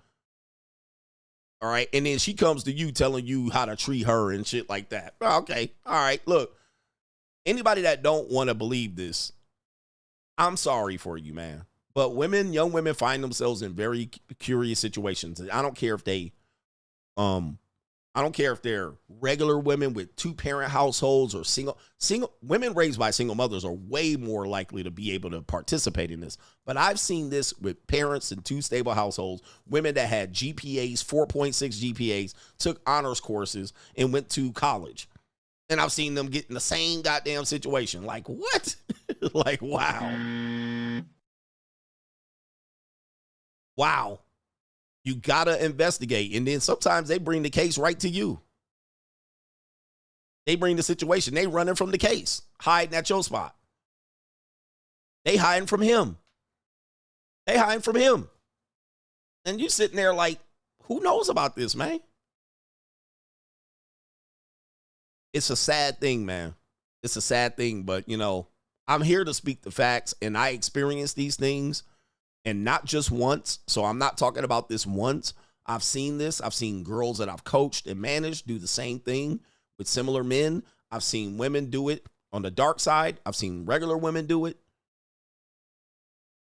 And it's a sad case. Let's get to this. It's an evil world we live in. Then the main event. It's an evil world we live in. All right, it's an evil world we live in. We got Evil World Madness out here. We got a woman that's, here's an example. Here's another example. Her name is Lily Allen. Never heard of her. She admits she can't remember how many early termination of pregnancy she's had. Take a look. A white girl. So we always know the black girl, the black woman. It don't matter what race. I'm really up to here with the racial conversation. Some women can hide it more than others. They have the ability to hide it under the, because, privilege or whatnot. This woman says, I don't know what she is.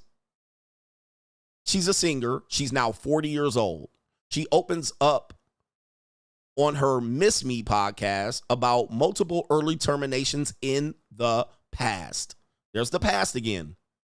There's the past. Don't judge me for my past. She shares 2 daughters, Ethel, I can't say their names, with her ex-husband. She was married, Sam Cooper. So this is the full spectrum. I used to get pregnant all the time. Lily Allen says she can't even remember how many early terminations of pregnancies she had. Ghost babies. Ghost babies. And I'm pretty sure you have a girlfriend that follows this woman if she's white. She admits she can't remember how many she had. She has had and thought it was romantic when her ex offered to pay for one. I used to get pregnant all the time. Okay. While on the topic of contraception, Lily mused, I just remember I had an IUD. Now, I think I'm on my 3rd or maybe my 4th, and I just remember before that, it was a complete disaster area. Yeah, I'd get pregnant all the time. All the time. Okay. And it says she confessed she didn't know if Lily had ever terminated a pregnancy. So the friend's asking, have you ever had one? Lily began singing to the tune Frank Sinatra, My Way. Early terminations of pregnancy, I've had a few, but then again, I can't remember exactly how many. Giggling, she continued, I can't remember. I think maybe I would say 4 or 5. Okay. Okay. It's an evil world we live in. This is why, again, their past matters. It's an evil world we live in. And I can't remember. Oh, trust me, all right, you know how many you got. And there she is. She was married. So she ended up getting married. This is the spectrum. This is why women that live lives like this think they can always get married. Because they can. Eventually they'll find somebody, all right? They'll eventually find somebody that don't want to ask. And that's you. Okay, so that's the spectrum. How you getting pregnant all the time? All right, the other woman who was on the show says, I've had 5 as well. So we got 10, at least a minimum of 10 early terminations of pregnancies between 2 women. Lily, I've never been so happy, I can say, and you can say, and no one came to shoot us down, no judgment. We've had about the same amount of early terminations of pregnancy. All right, so you see where this is going. And guys, they don't care, bro. I guess this is the other woman. I mean, there you go. She's been knocked up and early terminated 5 kids.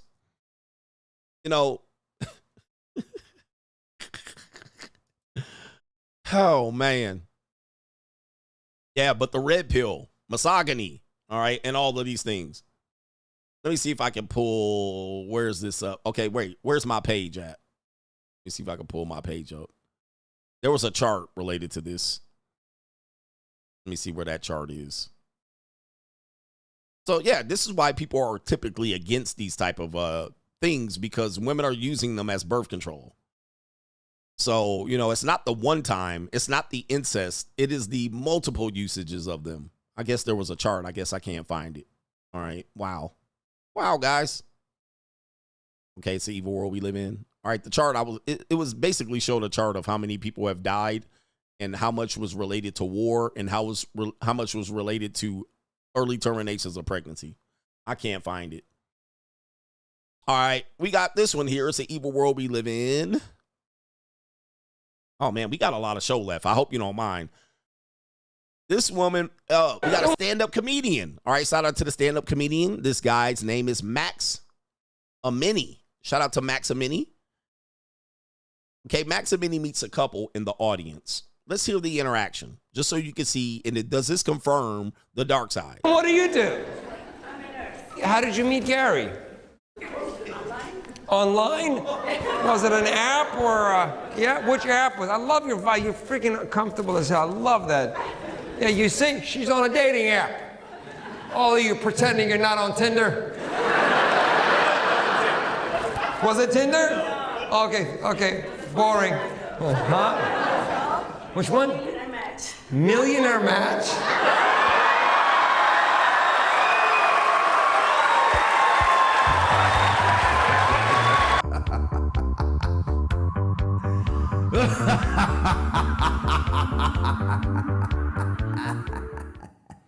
Yes, sir. The dark side confirmed. Gentlemen, join me on Locals. If you want to know where the dating is going, it's monetized. Okay? It's monetized. I don't care what you say. The woman going to do it here and there. Dating is monetized. All right? So take a look. We got the JUCO there. It's Get 'em Daddy season. Get 'em Daddy. Okay, it's Get 'em Daddy season. Join me over on Locals. I have the top Locals on that platform over there. And look at the guy right there. Get 'em Daddy. Get 'em Daddy. Yes, indeed. We know what time it is. It's heels up. I take you to the concert. I take you to the show. And I'll poke them holes. And guess what she said? She's a nurse of all fucking... She's a nurse. Oh, the humanity. She's a nurse. If you don't think what I've been teaching you is real, you're out of your cotton picking mind. Hit the like button. Nurse on the dark side. Get 'em Daddy season. Get 'em Daddy. Spectrum. It's right in your face. And some of you guys never see it because you never are in any of these venues. You can't afford to go to shows and sit in the front row. So you think, oh, he's got a fine girl and he must have ran game and she must have really liked him. But the whole time, it's Get 'em Daddy season. I've been telling y'all that for a long time. You think he just got her and she's in shape and, she like him and he's married? Nah, man, she in these streets. I'm going to the streets. End of story. She dating up. She's dating up. She's luxury dating. Even as a nurse, doing her 312s. Come on, man. I've been untold. Somebody says I've been untold, y'all. And guess what? The comedian is like, huh? All right, look at the comedian. He should know. Wait a minute. Who are you? Look at the world finding out. Huh? Look at him. Look at him. Wait a minute. Who are you? And a doctor probably banging her too. And she probably got a guy that she normie dating as well. Normie dating. Yeah, you gonna find out. Y'all gonna find out. And she been doing that for a minute.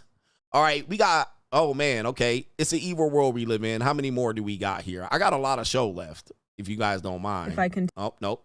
All right. Okay, we have It's an Evil World We Live In, Marriage Edition. This woman says, and this is the risk of men getting married. Listen to her. She says right here. Today I asked my husband for a divorce. Then I forgot I asked him. Then I cried. And then I hugged him like he did something wrong. And this ain't no drama series, y'all. This is my brain on perimenopause.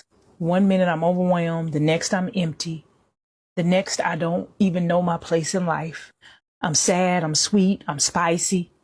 Basically, I'm a walking mood ring with Wi-Fi issues. But it's real, y'all. I need y'all to chime in the comments. Don't make me feel like I'm by myself. Brain fog, memory loss, and that deep sleep, that quiet feeling. You don't even recognize your own thoughts anymore. I could overdose on these right now. I needed me back. Not a new me, not my old self. This is my daily check-in, y'all. Baby, happy brains think better, they have sex better. Thinking clearly is a flex. Y'all, today I asked my husband for a divorce. Then I forgot I asked him. It's an evil world we live in. Brothers, this is what they're telling you. I don't respect a man that don't get married. This is what y'all up marrying. And she's normal, taking all these medications, imbalancing. No, she's not joking. She's not joking. And this is what you're rolling the dice against. This is what you're going to spend 40 years with right here.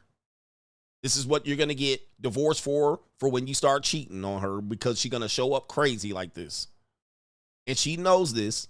And she knows that she can just simply blame something else for her having this. Oh, I'm perimenopausal. I took too many of these pills. I can overdose on this. I can do this better. I got to be drunk to have sex with my husband.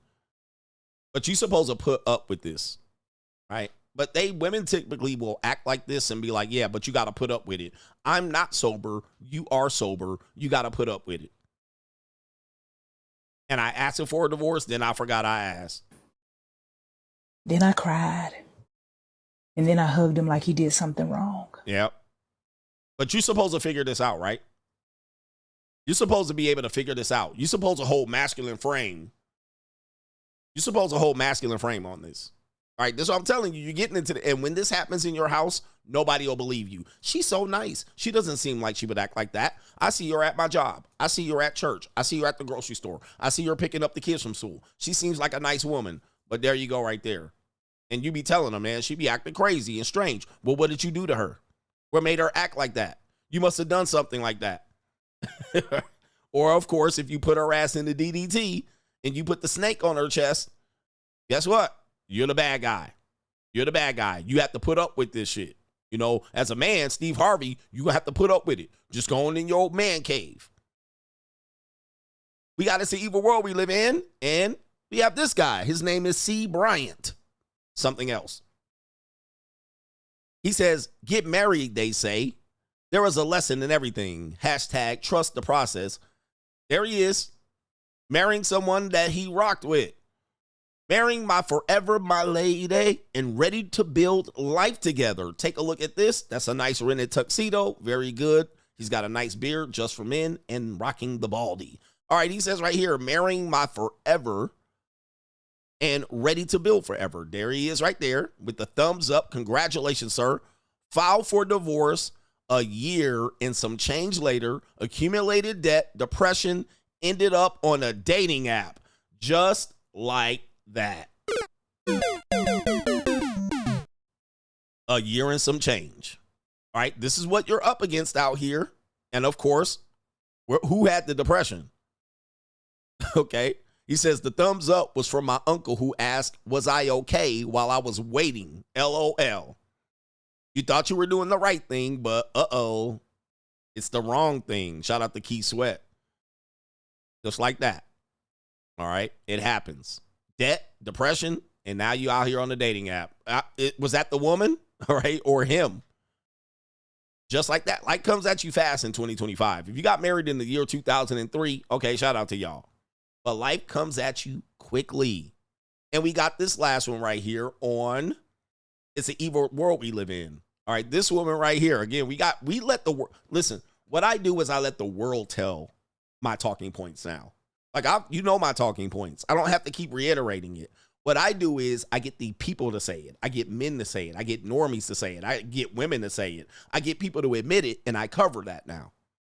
Okay? So I don't have to keep talking about it. I could just show you that people are living embodiment of what I'm teaching. This woman's name is Amber. She said, I married my best friend who wasn't my romantic partner. Did we just talk about this the entire fucking show? We just talked about this. That this is what happens to men, especially with women after 26, 28. They don't marry the man they want. They marry the man that they could get, and they settle for him, and they love bomb him, and then they marry their friend, but they don't marry the person that they love. This is a reality check.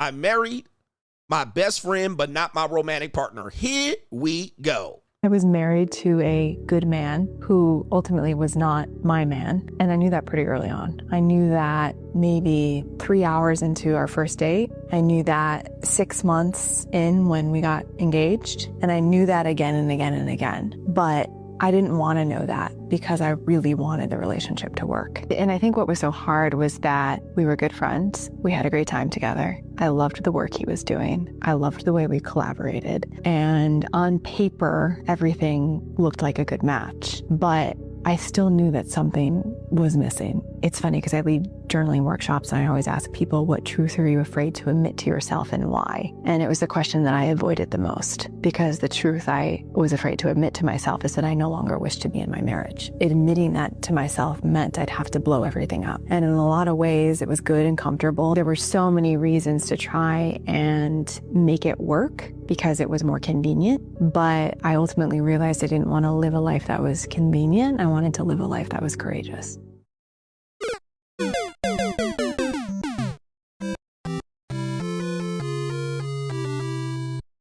And that's you. Now, she done prettied up a lot of bitch babble, but she done put the little nice piano music in the background, the sleep music. She put the mystifying NWO MK Ultra music to put you in a light mood, all right? She made it all sympathetic and put some caressing words, and she made it, I wanted to collaborate. I knew it then here. This is predatory. This is why I tell you, man, Cassie's not a victim. She's a predator. This is why I tell you, man, women can be bad people. But they be like, oh, you know, I knew, but, you know, I did it, and I wished the best, but it didn't work, and I knew I had to blow shit up, and I blamed him, and I made him crazy. I gaslighted and manipulated him. I cut off sex. I was never attracted to him. Why? It makes them a little bit more appealing. Oh, next time I won't do it, though. You could trust me. And then Scout Sounder. They put their fingers behind their back like this. But the whole time, she literally prayed and prayed and prayed on the nigga. Didn't even want him. Made him believe. When I tell you, they make you believe. They bat their eyes. And you don't look at their past. If you probably looked at her past, then he would have found out. And then he got married and then found out. Goops. And then she said something was missing. You know what was missing? Right here. In these streets. The streets were fucking missing. She wasn't in them streets. Them streets were calling her back. I'm going to the streets. End of story. The streets were calling her back. She stole his little money, left with a little bit of money in alimony. I really didn't like him anyway. You didn't realize that. And she runs back to Pookie or runs back to Tinder, get her fucking cheeks beat up and clapped. And then once you catch her cheating, why you do that? Well, I'm sorry. I really didn't mean to. Well, our marriage really was for fraud anyway. This is sad news. This is sad fucking news, man. Wow. This is sad that they can jump up here and put this shit out here like this and not be considered evil predators. Predatory, bro. You want to hear this shit again, man? I'm going to pause it at something right here. I was married. How do y'all promote marriage when this shit is out here? Well, you gotta find somebody that rocks with you. I was married to a good man. Let me stop right there. And that's you. The good men get married. Not the Pookie, not Ray Ray, not Devontae, not Glocktavius, not Tata Alicia, not Deshaun, not Glocktavius, not Trayvonius. None of these people. Nah, not Pookie, not the jail Pookie, not jailbird Pookie, not drug dealer gangbanger Pookie, not pimp Pookie.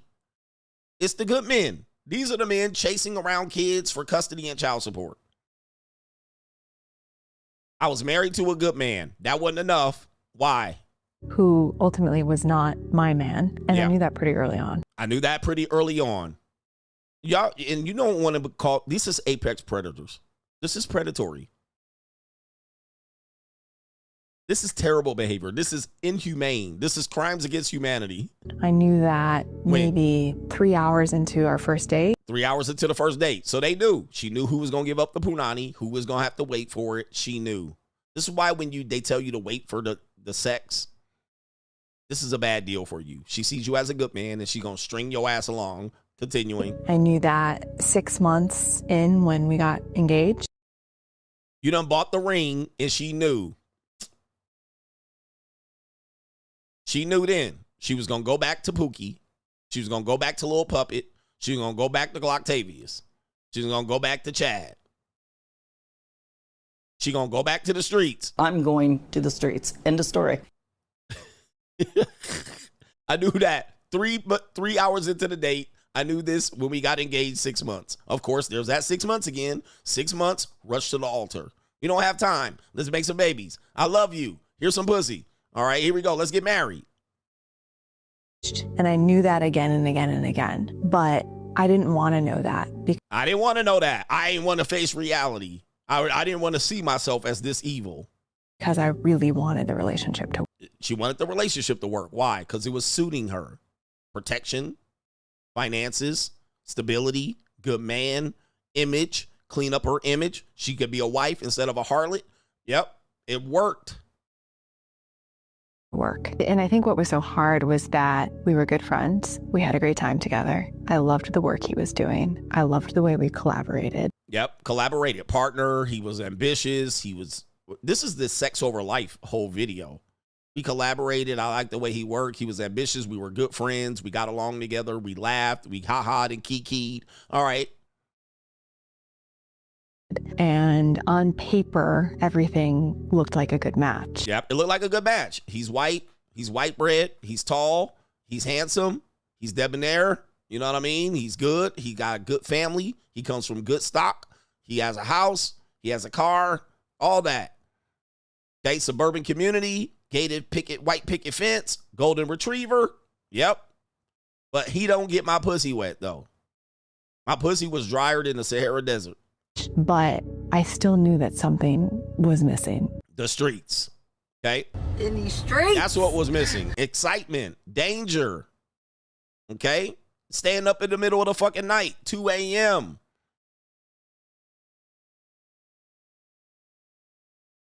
Drug dealing. Gang banging. All right? Orgies. Excitement. Herpes. That was what's missing. Excitement. In these streets. This guy's boring. And what did he call it? Sex in the parking garage, elevators, changing rooms. That all goes away. Now you're getting missionary.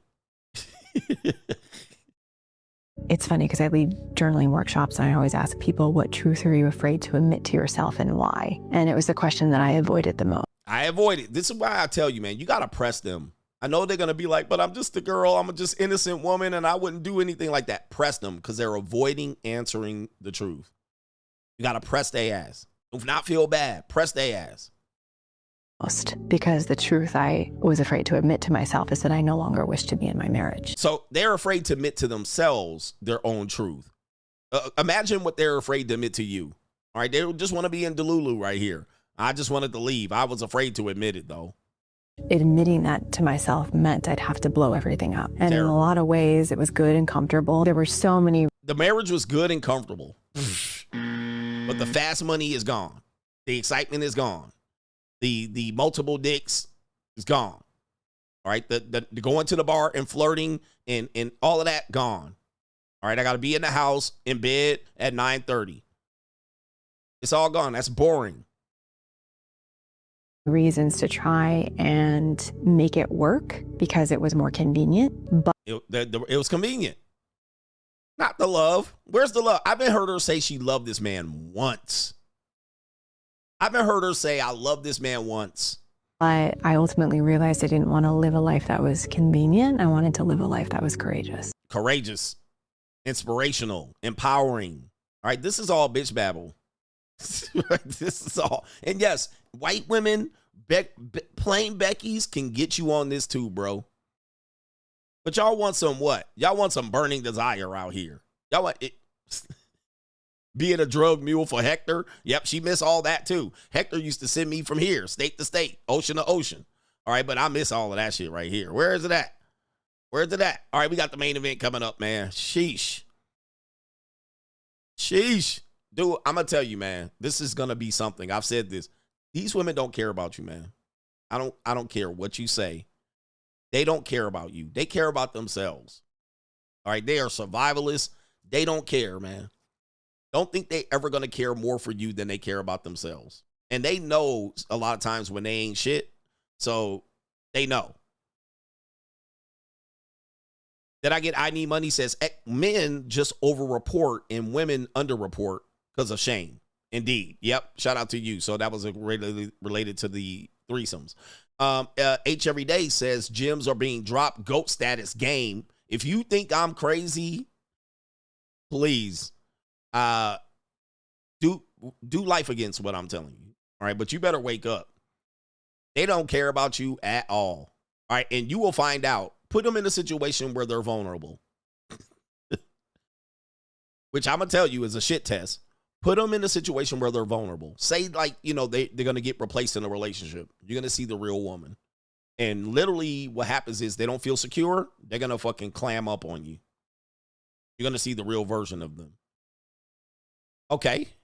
NGN, did you hear that Thailand is recriminalizing Mary Jane and the potheads are irate? It's good to see many Asian countries are becoming more strict to weed heads, the losers from other countries that bring niggy-ish. What say you? Congratulations to Thailand and Russia. All right, lock these niggies up. He says, I presented that clip out of context. The bitch cheated on her husband and married the new guy. All right, is that what happened? All right, are you sure that happened? All right, let's see. Let's see if she's remarried. Nope, she just wrote a book. Oh, she says, I met my soulmate. Here's another one. All right, she met her soulmate while married. Okay, so maybe you're right. Let's see right here. Okay, this is her again. This is her again. 4 years ago, while married, that I met John, this person who I had this instant knowing of, whoa, this is the person I'm meant to spend my life with. That was very quickly followed up by the fear voice in my head that was like, you're insane and you're married and the timing of this couldn't be more inconvenient. And here are 9,000 reasons why you are absolutely not going to blow up your life and leave your marriage to be with this person that you don't know and who is a stranger. It was 4 years ago while married that I met John, this person who I had this instant knowing of, whoa, this is the person I'm meant to spend my life with. Yeah, I mean, I think I've presented this woman before, bro. All right, wait a minute. Holy mackerel. You see how they sweeten up the words? Oh, I met my soulmate while married. Oh, you cheated on your husband? No, I didn't cheat on him. It just the marriage wasn't serving me and I wasn't comfortable anymore. So I met my soulmate while married. Yeah, I think I've presented them. Now that I've seen this, I think I've done a video on them. I was married to a good man. All right, I think I've done a video on them. Now that I remember that, or at least I've done a reaction on them. She's got kids too. Yes. Yeah. I definitely think I've done a video on them. Okay, let's see. I think I have done a video on them. So we have the first guy. Is this the husband? She's got a therapist. So yes, you already know. You got a therapist. All right, so this is the new guy. There he is. He cheated on, he dirty macked the other guy and got your bitch. Damn, bro, it's cold. Do you have the stomach? Do you have the stomach? And they dressing this shit up like, oh, yes, meet your soulmate while married. I looked into the eyes of a stranger and fell in love 4 years ago while married. Wow. I left a good man and a good marriage, good enough marriage. Woof. Woof. Y'all cooked out here, man. Y'all cooked. Oh, she got a baby too. Good luck, man. And there she is, a basic white woman doing the same thing y'all think these strags out here doing. And she dressing it up, got a little journal. Oh, Lord. A podcast. She dressing that shit up all pretty. but I'm a misogynist, huh? You don't believe in love, coach.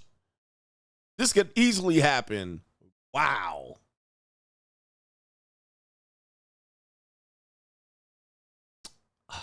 Anyway, Kayleigh says, women want to be married to the street more than they will ever be married to a man. Today's XXs are just hit it and quit it types. You don't have to invest in them for the rest of your life. Yeah, men have figured that out. Like, nah, I'm not about to do all this.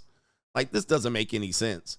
NGN, what do you think really stops men from viewing all women the same, whether it's Sarah that had 2 parents in the suburbs or Tata Lalisha from the hood with a single mom? Is it just ego or ignorance or a lack of experience? I think we're convenient, right?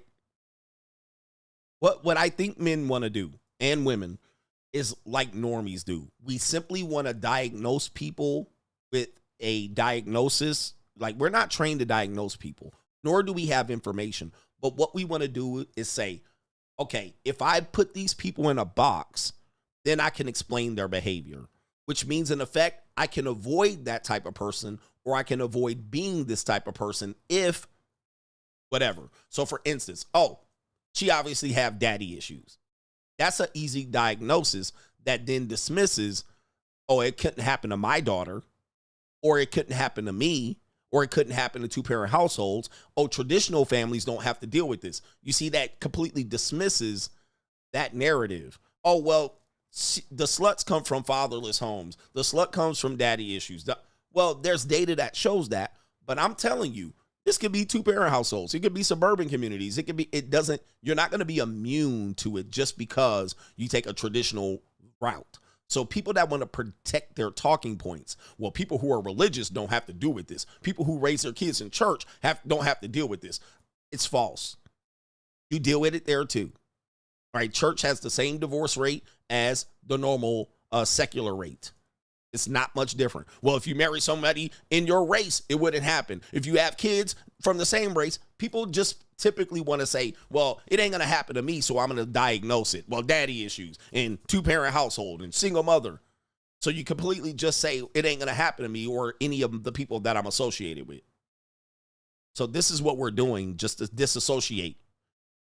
Okay, your parents divorced, so that happened to you. We're going to stay married, so it's not going to happen.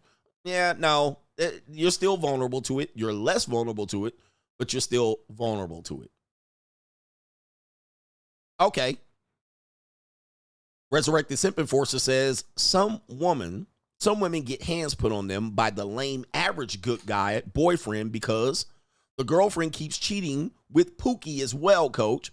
Blue pills get frustrated and crash out dealing with their deceit, but she will never tell that part. She just will say the ex is abusive. Yes.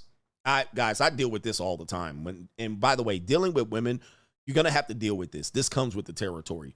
What will happen is they only tell parts of stories to other people.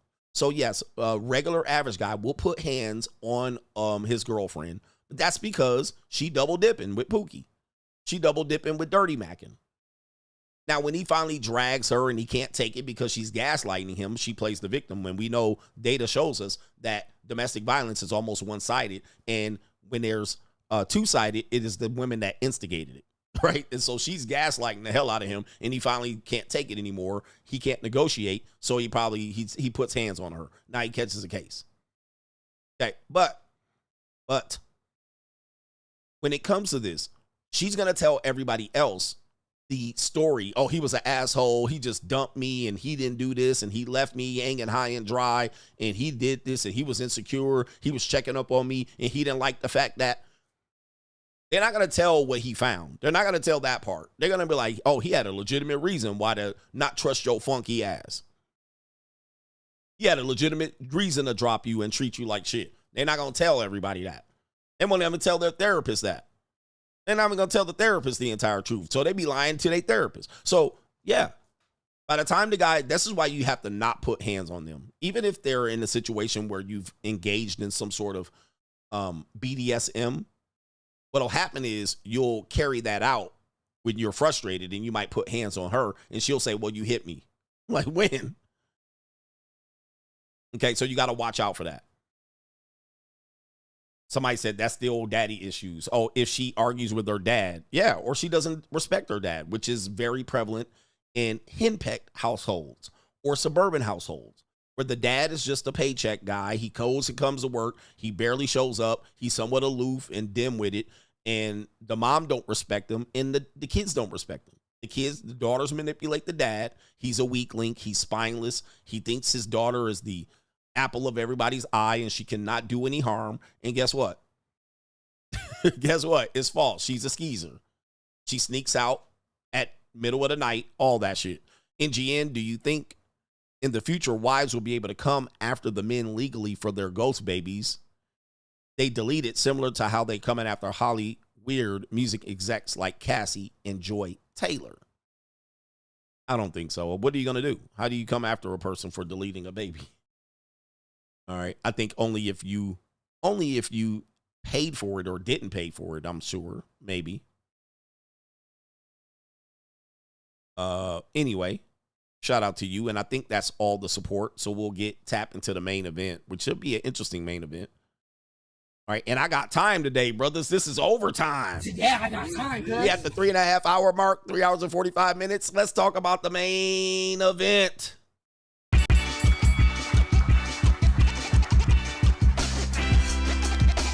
Has the modern dating landscape confused you? Have many of the standards that you heard you're kind of tired of hearing about and you're wondering, what does it all mean? Well, look no further. Join us talking about the monetized dating marketplace right now on Locals. And it is CoachGregAdams.locals.com. You can create a free account to join the conversation between the Coach Gang members. But also on Sunday, we do a live stream demonstrating all aspects of the monetized dating marketplace. And coming soon in 2025, you're going to have access to a sample of the monetized dating marketplace course where you can get information related to how to participate in the monetized dating marketplace and or how to understand it, so you're not out here spinning your wheels trying to figure out how you're going to best deal with the monetized dating marketplace. Listen, everything and every aspect of dating is monetized. We just want to relieve the frustration that you might have about it. So the best way to do it is make a free account right there on Locals, CoachGregAdams.locals.com. You can get access to those live streams, but create a free account. Just join the conversation.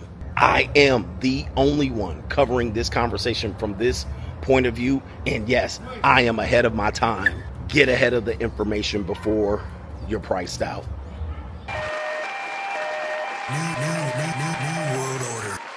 Let's get to it here. We got the main event here, the female reality epidemic that we're facing here. And it is a very common thing. It's so common that now the normies are talking about it in the open. This is nothing new in terms of content here in this space, but we all have to hear about the male epidemic. But we're not being very conscious propaganda-wise to realize that there's going to be more single women than there are going to be single men. But the men are going to be lonely. Yes, they're going to be lonely because they're going to be sex starved and they're going to be frustrated. That's where the loneliness comes from. And the women are going to be as lonely because they can get access to sex. So that loneliness is going to be cured temporarily, but they can't get control of that relationship, right? The relationships are going to be missing, whether by choice or by lack of. Now we have this one right here, a young woman, a young Ling. She has this to say. What kind of fuck you give me? That's not what she said. But she says, why am I meeting men in their 30s? And she could take it from here. I'm meeting men in their 30s, pushing their 40s, and they're like, oh, I don't know if I'm ready for a relationship. I don't know for a girlfriend yet. What are you waiting for? Your girlfriend to be born? Why am I meeting men in their 30s, pushing their 40s, and they're like, oh, I don't know if I'm ready for a relationship. I don't know for a girlfriend yet. What are you waiting for? Your girlfriend to be born? Actually, Ling, that's a very good idea. Yes, I am waiting for my girlfriend to be born. Okay, so what is she experiencing? She's experiencing this right here. Is anybody else just over this hookup culture? She's also experiencing this. What happened? Where did all the men go? So in her world, because of the hoes that told them, and by the way, the woman said the hoes that are told them, where's the woman? This woman. All right, women pissed in the dating pool because she believed that her early 20s was meant to do whatever the hell she wanted. All right. Then she said, well, at 30, I could just wait for these guys. These guys will be here. and I could just go in here. But so now when she's dating these guys, she's like, I'm dating intentionally. I'm dating for marriage. But what is she finding? Men in their 30s and 40s are like, what, bitch? Like, nah. The guy's either got divorced once or twice, or he's learned who women are. He learned that they're toxic. He's already participated in some form of hookup culture, and he don't have to settle for one woman. When he was 20, he had to get that one woman. He's now 30, 32, 34, 35. He didn't have plenty of sex, plenty of peace leave. He know one pussy is almost like the other one. And he's like, why commit? He also has a series of women that are turning that age, that are pushing themselves, and he's able to get pussy from all of them. So he's like, why commit? I'm finally in my zone. I'm finally participating in a hookup culture that I missed maybe in my early 20s. I'm good now. And pussy ain't gonna make me get married. It would have before when I was 22. Now at 32, 35, it ain't gonna give you there. So I've got access to multiple women. Why? And most of these women at that age, they're kind of cuckoo for Cocoa Puffs. All right, so they're doing the whole predatory, push them right down to the altar. Push them. 6 months. I love you.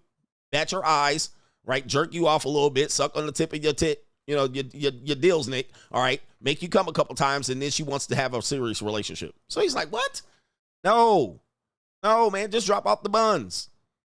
Just drop off the buns. All right, like the regular girls. Oh, why don't you want something serious? Well, that's not the right time. In fact, it would be better for him to wait until his late 40s and 50s to revisit that. Not in his 30s or 40s. He finally making a good paycheck. He finally dealing with some peace and no distractions. He finally stopped going to the nightclubs and the bars. He figured out his comfort zone. Now your crazy ass coming in. All right, and want to fuck up his shit, coming in, talking like, blah, blah, blah, blah, blah, blah, blah. He's like, nah, I'm good. But he want to hit some of that Asian poon. So, yeah, he's like, give me some of that Asian poon. I'm good.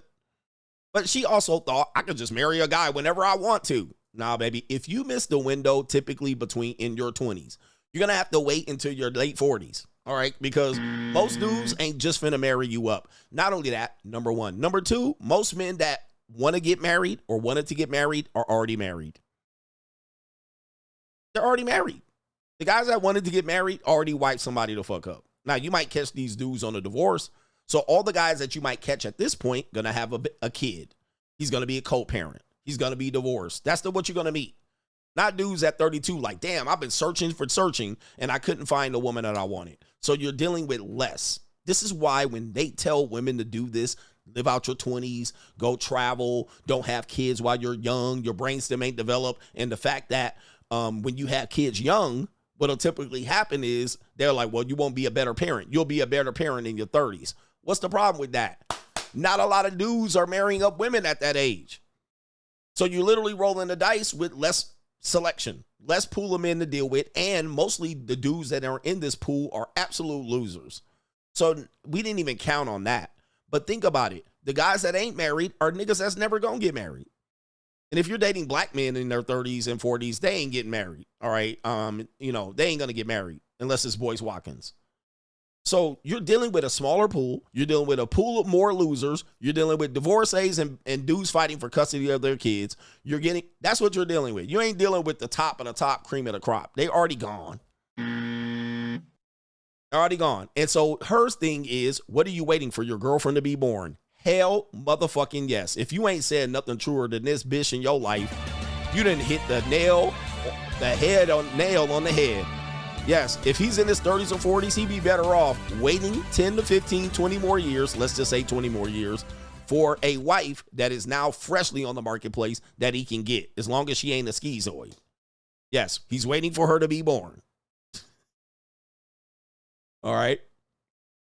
And he says Pookie will leech off of them. Yeah, these guys, that's why I don't, say Pookie maxing, because Pookie ends up getting in trouble.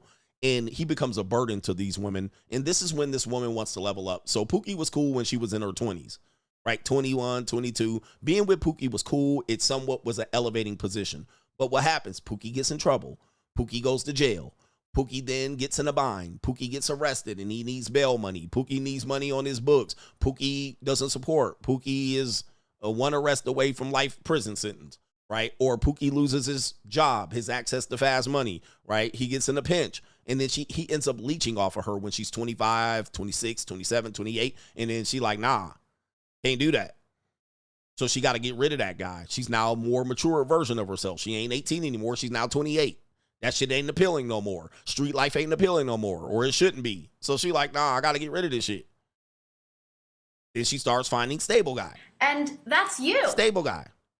All right, what do we got next on this one? We have this woman who says, do decent men exist? I've never met one. Oh my goodness. Okay. This is hard to believe that we are in 2025 with the access to the world, not just the United States, with access to the world, with you live in metropolitan areas of people that are, cities that are 1.2 million people, single people everywhere, college campuses everywhere, young nightclubs, party scenes, libraries, bookstores, and you haven't found one decent man. Okay, looking like this, you haven't come up with one decent guy. All these incels and virgins, dudes that MGTOWs, all dudes that just want a pretty woman on their arm. You didn't meet one. Okay, let's see what she's saying here. Continue living my life the way I live my life right now. There is no way I'm ever going to be able to get married or have kids because, first of all, I don't leave the damn house unless I'm going to Harris Teeter or Target or Pilates. You know who's not at those places at the same time that I'm at those places? Men that are providers, men that are literally eligible suitors. With the variables in the equation right now, none of that is adding up to possible husband. What do I do, you guys? Like, I refuse to go on dating apps. I'm way too paranoid for that. I think it's unsafe. I think if you're a man on a dating app, you're already a cheater. I hate you. I can't meet someone through mutual friends. I have like my 2 close friends. They're international. At this point, do I just need to ask my parents to start matchmaking? Like, I want to get married in the next 5 to 10 years. With that being said, like, how are we going to make it happen, babe? How are we going to make it happen? Let me stop her right here, man. Stop her right here. Because she ain't telling the whole truth. This is what I call the simp wolf whistle. She got to a certain point. It was working for her. Now it ain't working. The streets were cool. All right, it ain't working no more. Whoring around was cool. Now I caught STI. It ain't working no more. This is not safe. The reputation I had preceded me. I had to move from Atlanta to Chicago. And she made all the adjustments, and it still didn't work. So now it's, what do I have to do to get guys? Chad, Tyrone, Pookie, Glocktavius to marry me. And I'll be like, there's some guys over here. Look at these guys right here. They want to get married. They want a family. She gonna be like, ew, he too short. He too black. He too white. He too nerdy. He like, so she's still in a position. The problem she's having is that she believes she's still high sexual marketplace value. Okay. She told you when she was 22, she gonna marry a rich guy. She gonna marry a guy that take care of her and love her. She told you that. She still got time. But what are we hearing? The reality. This woman, let's just say she's 28. 28. Yep. And all the arranged marriages, all right, wasn't working. I don't want to marry just Preet. I don't want to marry pray tell. So now she's like 28. What did this woman say earlier, which we've been saying for years? Your prime is 20 to 25. Once you get out of that zone, it's going to start being slim pickings and the clock's going to tick faster. We've been saying this for years as the wall. All right. I don't want to call it the wall because I'm not trying to use rage bait stuff here, but this is what you're dealing with. So she still thinks I'm young and pretty. You're 28. You're competing with 18 to 28. That's what you're doing here. So any guy that you think is valuable, let's say you're 28, she probably wants to date somebody 32, 35. Let's just say she's not dating older men. All right, she's dating guys slightly older that she might see. You know, when a woman's 28, she thinks men in their 30s are mature and stable. It's not true. All right, most men at 32 are still fucking figuring it out. They still kind of young and wet behind the ears. They still trying to figure out if they're going to be a pickup artist or they're going to be a mature guy. They still figuring out if they're going to get a suit and tailored suit or they're going to buy one off the rack. All right, they really ain't there yet. But she's like at the age where she thinks a guy in his mid-30s are going to be established and he's going to be making $100K. Not really. Okay, those men still financially in a situation where they can't support. So then when I tell you your man is 45 and up, I don't want to date no 45-year-old. Okay, baby, listen. You're not going to marry somebody in his early 20s. You're not going to marry anybody in his mid-20s to late 20s. Those guys ain't going to be good enough. They ain't got it. They don't have the ability to upkeep. You're not going to marry anybody unless he's white in his mid-30s. Okay? You're not going to be able to marry him because they ain't going to have enough. And then you don't even want to marry nobody in their 40s or 50s because he already has kids by another woman. Yeah, and divorced. So it's slim pickings. Nobody on a dating app because you don't want to get choked out and be found in the hotel room or in the desert. Okay, so you're scared. Where do I meet? Where do I go? And then she's a Gen Z. She don't leave the house. She stays at home all day. She don't associate. She only come out when it's time to eat. She's one of these people that comes out. You ever see these women? You can tell they're kind of introverted or they don't have any intentions to meet. This is how women work. You know, they go outside. First thing they do is they put on a hat, a big ass hat and some sunglasses. All right. They pull up to the spot. They going to go get their poke bowl. They going to get their fucking boba drink. They going to get their Starbucks. And they get out the car, walking fast as a motherfucker. Walking to the damn spot. They open the door, swing open the door, hair just a motherfucking swinging. All right. They walk in. They get their Starbucks. They grab it from the fucking order place.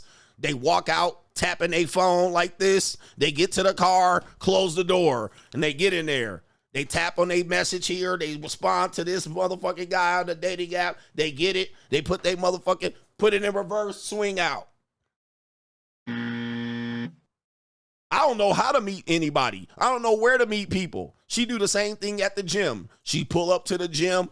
She get out, throw her bag on, throw her motherfucking glasses on, run in there real quick. She don't even respond. She's swinging her hair. She's swinging her bag, walking real fast, jump into Pilates class with nothing but skinny bitches in there.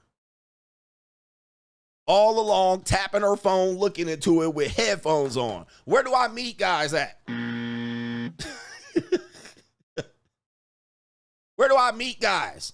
Oh, man, they don't approach me. They don't talk to me at all. Same thing at the mall. They run into the motherfucking Macy's or Nordstrom's or Dillard's. They run in there all in the pussy section where nothing but old bitches in there tapping their phone. Then they walk out, pay for the meat. Bing, beat their phone, walk into the parking lot, walk real quick, jump in the car, resting bitch face on their face. Don't even look like they want to interact with a motherfucker. Headphones in, scowl on their face. Don't talk to me. I don't know where to meet guys. Where am I going to meet these guys? Bitch, if I stopped you in the middle of all this, you'd be like, what? You're going to attack me? What are we doing? Why are you talking to me? She just admitted that's what she does. Where I'm going to meet you? Knocking on your fucking bedroom? Your parents' bedroom at that. How can I meet men? You at the gym with headphones and sunglasses on and yoga pants. All right. Anybody that talks to you, you scowl at them. All right. Where do I meet guys? What do I have to do to meet an average decent guy? No. At this point, do I just need to ask my parents to start matchmaking? Like, I want to get married in the next 5 to 10 years. With that being said, like, how are we going to make it happen, babe? How are we going to make it happen? Even if I were to be engaged or have a man, like, you need to go to work every single day. Like, I don't want you in my space all the time. You also need to have your own bathroom. I just have a lot of requirements, and I just don't know if the requirements add up to a real person. What do I do? Do I have to find a man through social media? Do I need to shoot my shot? Yeah, see, look, this is the female reality epidemic. Remember, when they was 20, remember what this woman said right here? When they were 24, where's this woman at? Okay, I can't find her. Okay, hold on for a second. This woman right here, shout out to Paris. Remember when they was 24 and they had a bunch of dudes tricking on them and they was going, oh, okay. And I got a millionaire guy in New York City. Remember that? Where them niggas at now? Somebody asked me this question. Riddle me this. Where they at now? Remember, this woman said that. Where they at? I got guys that trick on me and pay their rent. They pay my rent. They pay me this. They pay me $400, $800, $1,000 to fuck me. They pay for dinners. They do this, and I don't even have to talk to them. Now I have to do nothing. I have pay pigs. Where they at? This is the reality check. Now she's sitting up here like this. What happened? Where did all the men go? Where all those guys at? You know what? You know where they at? They got 20-year-old women now. They got 25-year-old women now. They got 21-year-old women. They got 18-year-old women. And now you're 28. Yeah, you can still get some of these guys here and there, some onesie twosies, but they got 18-year-old, 19-year-old women, 20-year-old women that'll do it. But remember, they had all these millionaires and all these celebrities and all these people here. They had them all. Where they at now? And she looking like this. In a man through social media, do I need to shoot my shot? I feel like that's going to make the entire relationship start out on the wrong foot. It's going to imbalance the entire power dynamic. Okay, so they also always thinking about power dynamic. This is something you're always going to hear. Power dynamic. All right, so if she shoots her shot first, power dynamic off. Whole aura off. That means then she's going to chase him. She'll also never text him first. She'll never initiate. He needs to text me. Chase, power dynamic. But of course, then when she gets into the relationship, she wants to equalize the power. Oh, the power should be distributed equally. How's that possible? All right, we had the power dynamic over here on the left. Now you want it centered now. All right, now you want to claim your power back. So power dynamic. She also then said, I want my own bathroom and something else. All right, let me see if she said here. How are we going to make it happen, babe? How are we going to make it happen? Even if I were to be engaged or have a man, like, you need to go to work every single day. Like, I don't want you in my space all the right there. I don't want you in my space. Yeah. time. You also need to have your own bathroom. Own bathroom. Yeah. I mean, this is where it gets to that reality check. They think that they can just pick this guy. That guy's out there. I manifested him. You know what I mean? I did something. I blew kisses in the air. I did the Lord Sierra prayer. I cast a spell. He out here, but they'll never see him.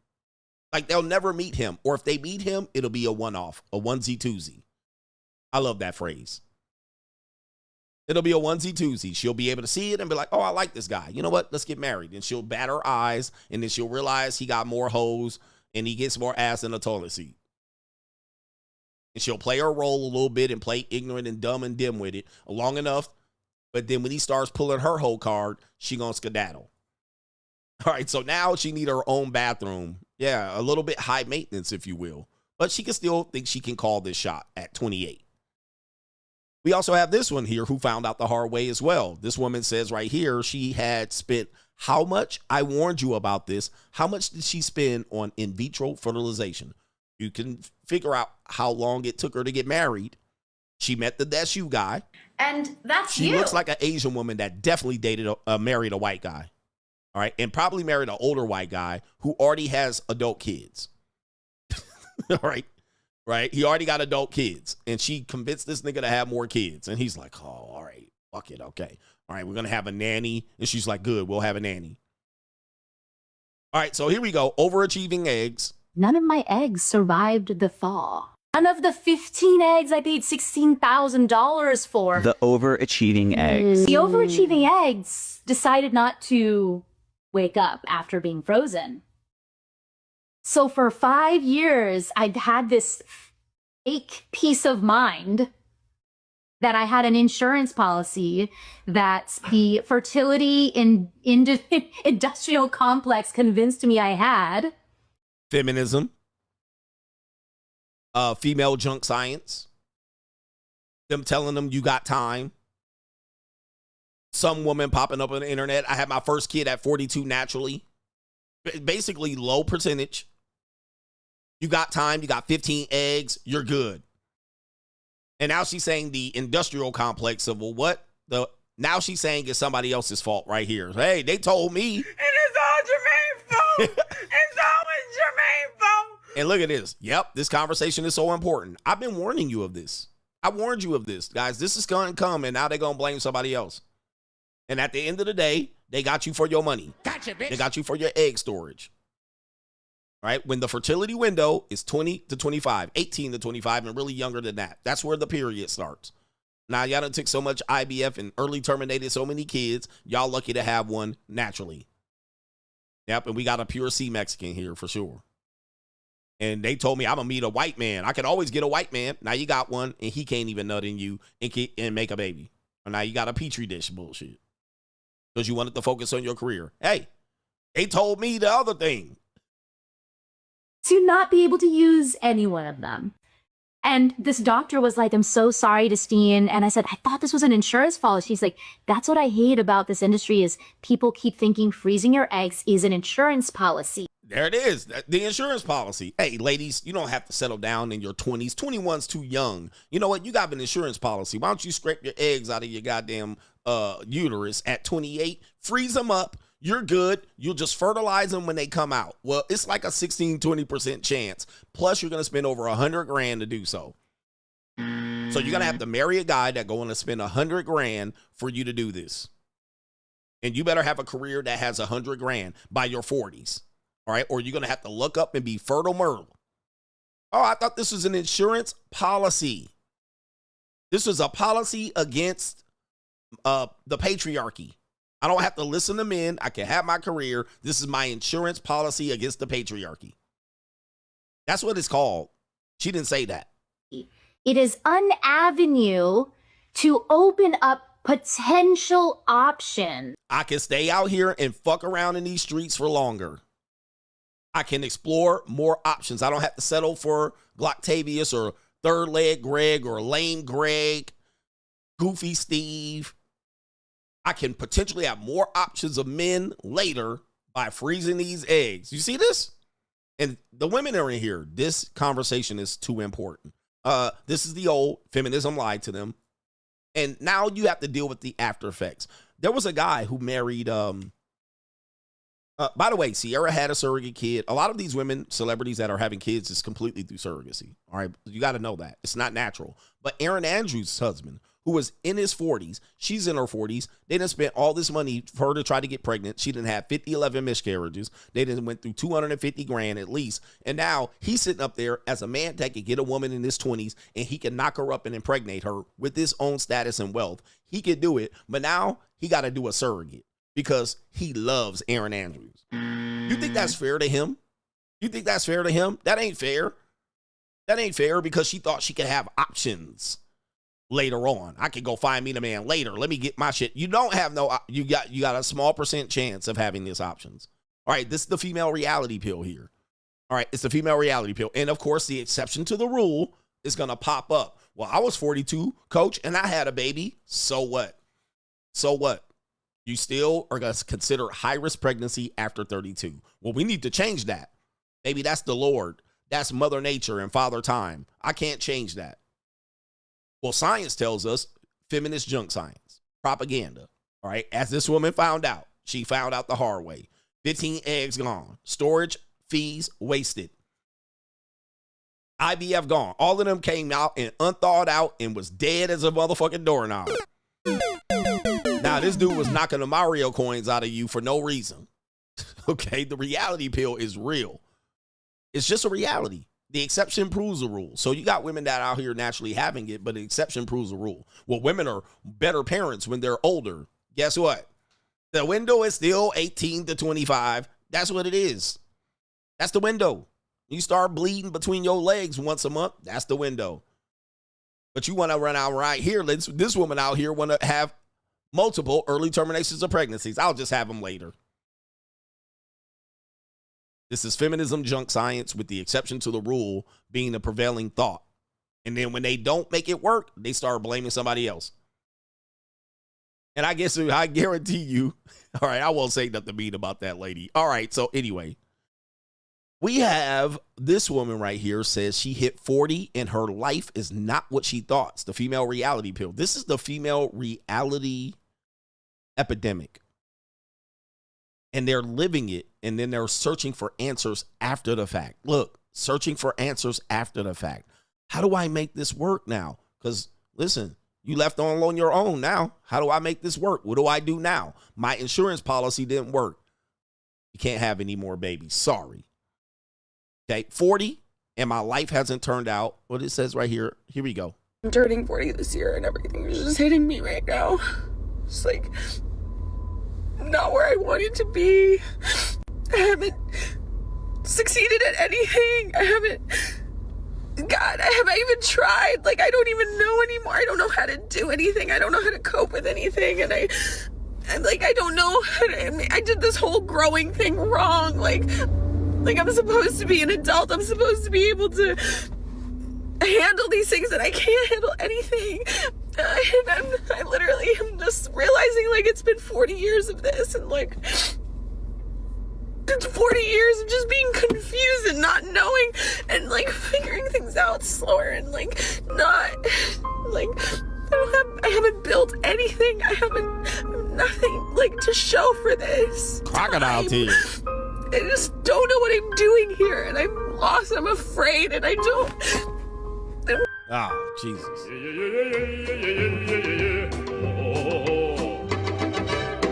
Hey, man, crying bitches never move me, man. Bitches that cried never move me, bro. I don't want to hear it. Those are some fake-ass crocodile tears.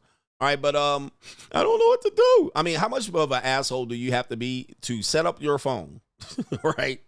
Set yourself in position, hit record, all right, and have the waterworks, and then when it ends, stop the video, edit it, color correct, face filter, waist filter, all right, then render it, then post it, caption it, put the whole goddamn description in there, all right, and then send, all right, post, and then wait for the comments. This is a very, very big thing. This is not very common, bro. There's a lot of steps you have to go through. It's like when Shannon Sharp got caught with the FaceTime. You know how many times you have to confirm that you're going to go live on Facebook? It ain't one button. You got to confirm like 3 times. Okay. But if she crying on camera, fuck that, bro. All right. And she's at her wit's end. So she is at her wit's end. She doesn't know what to do. She's misguided and undecided. She lacks direction. This is why when they say, look, a woman in her 40s is better than a woman in her 20s. Well, not true, because you might find a woman in her 40s like this. Age is just a number. All right. They still misguided and undecided. They just are more stubborn. So they're less likely to listen. They're less likely to have you be able to help them. They're kind of in a bind that requires you to fix it in a way that's just almost useless. Why am I fixing a 40-year-old broad's mind? Like, and then eventually I'm going to have to get a surrogate. Nah, hell no. I can do that by myself. All right. I don't need this woman right here to be my surrogate wife. Okay. So, yeah, what's the point of marriage? What's the point of having her? She's useless. She can't have babies naturally unless she gets lucky and beats the odds. So what's the point? She's older. She's in her 40s. She's still misguided, undecided, and lacks direction. She ain't going to listen. She's not that attractive. She ain't ugly. She kind of thick. All right. She probably could clean up a little bit well. All right. Decent. She could probably be a nice little adjustable 6 if she wasn't crying on the internet. She probably overweight. She's probably way overweight. She's probably way bigger than she was. And not only that, the streets are in her past. The streets are in her past. So now I got to wind back the clock 22 years to dig through these motherfucking streets. See, now if a woman's 24, I can dig through the streets and get to it in 2 years. But I got to get to these streets with 22 years of lead time. All right. And 22 years of hiding the evidence. All right. Like, how the hell did I go work through these streets? All right. And she's overweight. You can tell she's overweight. She's eating herself through. She's got trauma and all of that. And she definitely dated Lil Hector or Lil Puppet. All right. And all of that shit. Yep. She chunky around the stomach area. You already know it's Flabby Abby down there. So I worked, here's the juxtaposition. I worked hard into my 40s. I worked hard.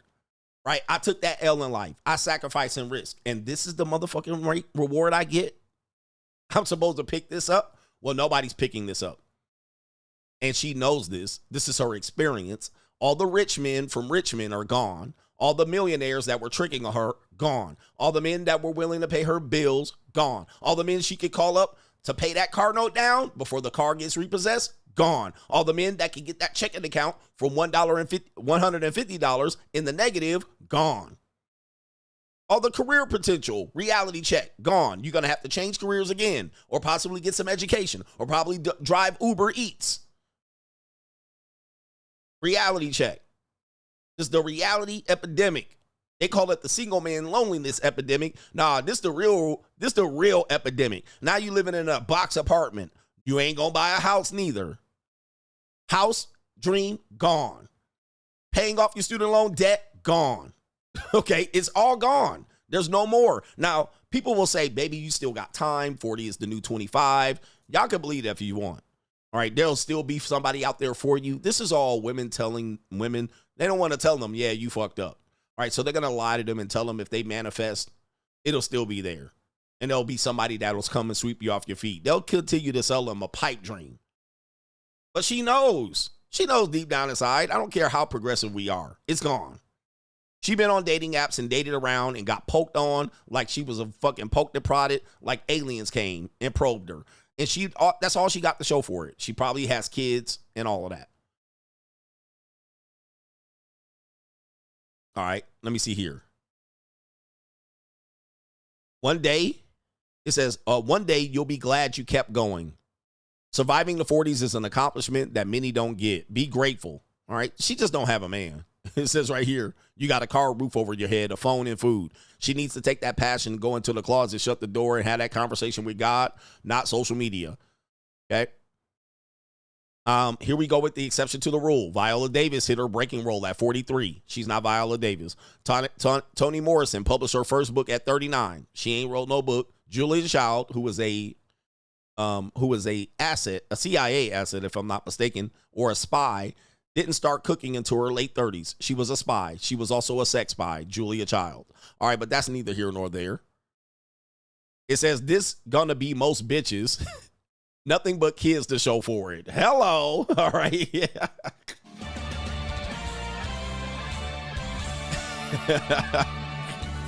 All right. Shout out to Curtis LaFleur. And we know this. So what do we do with this? You do have to have another plan right here.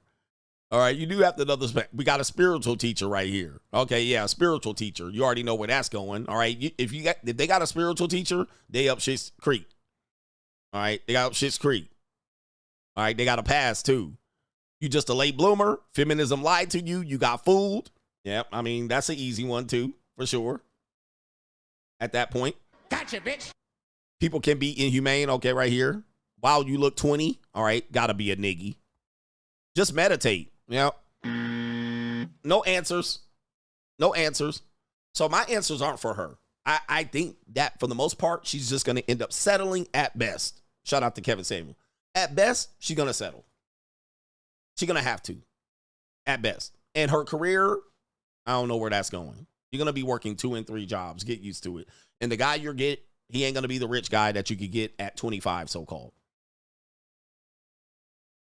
Okay, but now, here's a reality check. For men, you have to reframe your life in a different way so you can avoid this. Because now you're in your 20s and frustrated. You're in your 30s and frustrated because the women have a lot more leverage. Then what'll happen is you don't see this coming, or you hope this is going to come. And it's going to come. They're going to get their reality wake-up call. And they'll put pressure on you. They'll blame everybody else but themselves, and then they'll tell you to be the bigger person. Oh, just marry me. It ain't that big of a deal. And then they'll marry you and divorce you within a year or 2, maybe 3, 4, or 5.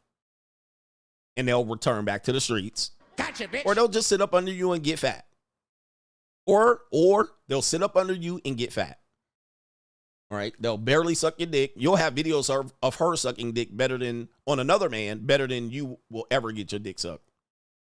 All right, ever. All right, she used to live a puddle on the floor with the other guy. You ain't never going to get a puddle on the floor. Her knees ain't that good to be able to get down there. You ain't never going to get it. So you're going to marry her, and out of frustration, you're going to have to cheat on her and go to the titty bar and get your meat fixed. You're going to have to go to the Asian massage parlor and get your meat fixed. Then she's going to be sad on you and say you cheated on her. But this is the reality check. You guys got to realize that at some particular point, the momentum will swing, and then they'll tell you to be the bigger man. All right, you need to marry these women. You need to get married and do your social responsibility and make wives out of these women. For what? They already had their chance. They already had their chance. They had their chance to get married at a certain time, and they just kicked the can down the road and thought they had time. And now they don't have time. They frustrated. And now we got a bigger person to clean this shit up. Nah, bro. It ain't it. It ain't it. Oh, there is a guy. Oh, okay. That was Zerko said just meditate.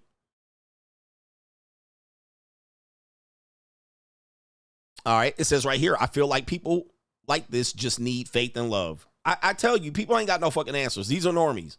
I feel like people like this just need faith and love.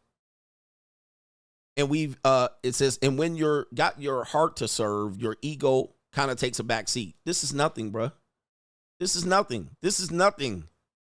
This means nothing. That's not a plan of action. That don't help her tomorrow. That don't help her next year. Nothing. This is just meditative garbly goo that women serve up as chicken bok to help people get through a tough time. That shit don't mean nothing. Yeah, leave it up to love and Sky Daddy and faith, and leave it up to some shit that you can't touch, you can't smell, you can't do nothing. Let's leave it up. You don't need that. You need a plan. You need a plan of action. You need to actually take accountability. You need to admit, I fucked up and missed the window. They're not going to do that. All right, let me just find and manifest. Let me send a prayer up to the Lord, Sky Daddy himself, in Jesus Christ and the Latter-day Saints. I need to send a person up. There's somebody out here. He out here. But guess what? Here's the sad part about it. Here's the sad part about it. Let's take a look. Same dating pool. This woman with her life, because let's just say her problem also is relationship, and also this. This is the same dating pool. So if you're a man and you're in your 40s, you could date this woman or this woman. Same one. Not only that, you can also date 18, 19, 20, 21. You can date as low as you want because you're in your 40s and you have the leverage. Now, don't tell me that the woman that's young is just going to use them for money. What do you think she's about to use them for? This woman going to use them for the same goddamn money. She might just stretch it out longer and get little nickels and dimes here and there. She going to need the same money. Where's that one woman that said she married her husband and whoopsies, I didn't love him. And then I cheated on him and married my soulmate. Whoops. This woman. I met my soulmate while married. All right. So she definitely got married late. So you took a gamble and then lost. You should have got you some young prime snatch and banged it out. All right, hell to the fucking no. And then with me trying to investigate this broad, how many years do I have to dig into her past? Dig, bruh. I would have to be dug to get this bitch's past dug out. You know she got a therapist. The therapist knows some shit that she'll never tell you. I'm turning 40 this year and everything is just hitting me right now. It's like not where I wanted to be. I haven't succeeded at anything. I haven't even tried. Like, I don't even know anymore. I don't know how to do anything. I don't know how to cope with anything. And I'm like, I don't know how to, I did this whole growing thing wrong. I did this whole growing thing wrong. I had time. Remember this Asian woman said, I had time. All right. No, I don't want to see no ad. All right, Ling, take it away. She said the same thing. Oh, I was all wrong. I did it wrong. All right, but somebody gonna have to pay for this shit. I did it all wrong. Okay, you're 40. Now, life ain't over. You gonna still be good, but you gonna get partials. You can't get the whole thing no more. You might be able to get 1 out of 10 on your list. Like I'm supposed to be an adult. I'm supposed to be able to handle these things, and I can't handle anything. You see it? Yeah, man. I mean, she's been single for way too long. Of course, emerging adults. We have stunted growth. We have delayed adolescence. I'm not delayed adolescence. Emerging adulthood. I'm 40. I got time. 30 still young. 35 still young. Remember that black woman? This woman said it catches up fast. This woman said, life catches up fast. Your prime is 20 to 25. You miss that window. Life catches up quickly. All of a sudden, you 30 quickly. All of a sudden, you 35 and 40 fast. All right. And now, whoopsies.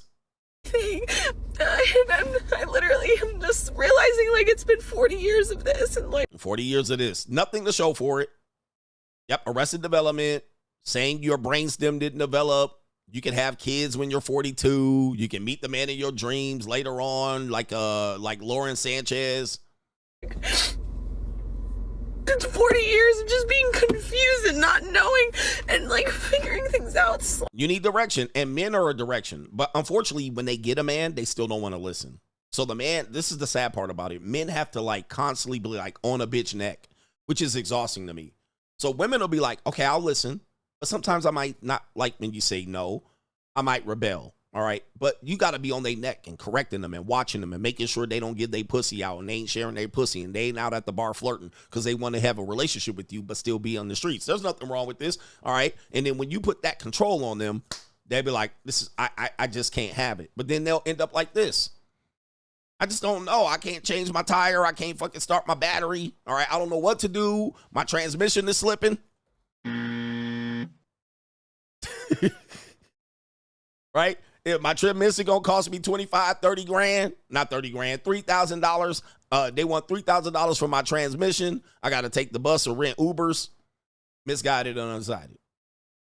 And now they ain't got nobody that's gonna be willing to give you instructions. So she headed for self-destruction. But I ain't got time to impute common sense into a bitch. I can do it to a young bitch, but not no old broad that know better. I ain't got no time to be holding the bitch hand. Nah, I ain't got no time. Not no 40-year-old woman. Hell no. And then she don't want to listen at all. Hey, man, trust me, 40 is not that far away from 25. If it comes up fast. Lauren, like, not, like, I haven't built anything. I have nothing. Like, nothing to show for it. Where are all those men at? Where are all those men you can get? Reach out to them. Where all them Pookies from the past. Oh, how's Pookie look at 40? He looked cool as fuck when he was 25 and 30. He looked cool as fuck when he was about 30 and 26. Call Pookie up now and see what the fuck he's doing. He might be doing a bid. He gonna look dusty, right? He still think he cool, right? He just getting, he in a halfway house. Call that nigga up and see what Pookie doing. To show for this time. I just don't know what I'm doing here. And Pookie still got his hat on backwards. He's still cool. All right. He still think he coolest dude in the room. He still got 6-pack. Let's see if Pookie still got his 6-pack. All right. Let's see if Pookie still got. Lost. I'm afraid, and I'm turning 40 this year, and everything is just hitting me right now. Okay, it's just hitting me right now. Okay, yeah. Pookie still saying, am I fresh? Am I fresh? Pookie still wearing baseball and basketball jerseys all day, every day. All right, Pookie still stuck in the 2012, wearing oversized jerseys and headbands. Yeah, that's what Pookie, call him up. Call up Pookie and them and see what they was doing. Call up Glocktavius and them. Call up Dexter from Jamaica. Call all these niggas. Yep, he probably dead. The Pookie nigga got shot. All right, he dead and he died on his birthday. I ain't fresh. Ain't I fresh? That's what Pookie's still doing in oversized clothes. He still got whole. Right? Yo, call him up and see what them niggas was doing, all right, that you didn't gave your early 20s to, all the way to 25, 26, 27. Then you tried to pivot and get some simp mark-ass niggas, and that didn't work. All right? Tried to sell a little punani and level up dating and luxury date. That didn't work. You realize these niggas like 18-year-olds. All right, now where you at? He said Pookie on the t-shirt. Pookie on the mural. Drive by and go reach out to Pookie. You gonna drive by his neighborhood and that nigga gonna be on the wall with angel wings. And he gonna have an angel halo and angel wings and shit. That's where your old Pookie boyfriend is at. All right, yes, that's where he at. All right, so anyway. Or he gonna be just let out of prison and he gonna be cutting hair at the local barbershop. Shout out to all my barbers here. But that is definitely a great transition job when you get out of jail. All right, but anyway, yeah. Let me see here. This is what Pookie looks like now. The nigga that was cool that he used to push and run drugs for, this is what he looks like now. Yep, he still thinks he's that dude, but he looks like this. All right, he don't just never leave. You know what I mean? He's still he's still just stuck. You know what I mean? He's still stuck trying to be one of the YNs on the block, still checking in to the hood. I'll still check in everywhere I go, ass nigga. Why if you don't take your ass home, bruh? Take your ass home. This is what the Pookie looked like that used to fuck on your girl when you wasn't looking. This is what he looks like now. All right. Jim Jones gonna come after me like ballin'. Dipset, dipset, dipset, dipset. Get him, daddy. All right, let me stop, man. Hey, let me stop, Jim Jones. Ballin'. Talking about he's shopping for Louis Vuitton and shit and they ain't giving him waters. All right, remember that video? Okay, let me stop. All right, shout out to all my OGs out here, my Pookies and Ray Rays and all right, anyway, I check in everywhere I go. What's that one basketball player that said that goofy shit on the internet? I was like, nigga, if you don't sit your old ass down, I'm outside in the Caprini Green. What's that basketball player's name, bro? Like, you can't be damn near 50 checking into the hood. Did you see that one guy? His name is Whack 1000, all right, or Whack 100, and he flashed his police badge on the screen. Josh Finley says, welcome back, coach. Single women do this all the time. They have their headphones on, look unapproachable, and then take a quick glance at you when you're looking away. He says, it's an absolute mess. I just mind my business at this point. Yeah, it's embarrassing. Steven Jackson is his name. I'm checking into the hood. You like 50. You gotta check in? Okay. Shout out to our brother. Yeah, Josh Finley. Women simply look unapproachable. I mean, one of the things that they have in this reality female epidemic where women are single and they're like, I'm looking for guys and I don't know where to look. When they're outside, they literally are the most unapproachable looking people, which means in effect, guys will have to be like, oh, I got the confidence. Okay, she got headphones on. That's just an objection that I got to overcome. So you already have overcome an objection. She's looking, she wants men to approach the right man, but she's unapproachable. Glasses, hair, ball cap low, headphones, facing phone. You got to literally overcome all that to be like, okay, yeah, I'm willing to approach that. Yesterday, I pull up in the 911. I pull up in the 911 room. I had to make a stop in this little strip mall. All right. And there's a white woman out there. It's an older white woman, but she was in shape. She looked good. All right. And she was like hella tan. But, you know, for that, you know, those women are older. You know, they come with, you know, some issues. I typically don't approach that. But as soon as I pulled up, I got out the car, I could tell her demeanor. She immediately turned to me. She was on the phone. She immediately turned to me and she waved at me when I got out of the car. She was like, hi. I was like, that is someone that gave an obvious signal to get approached.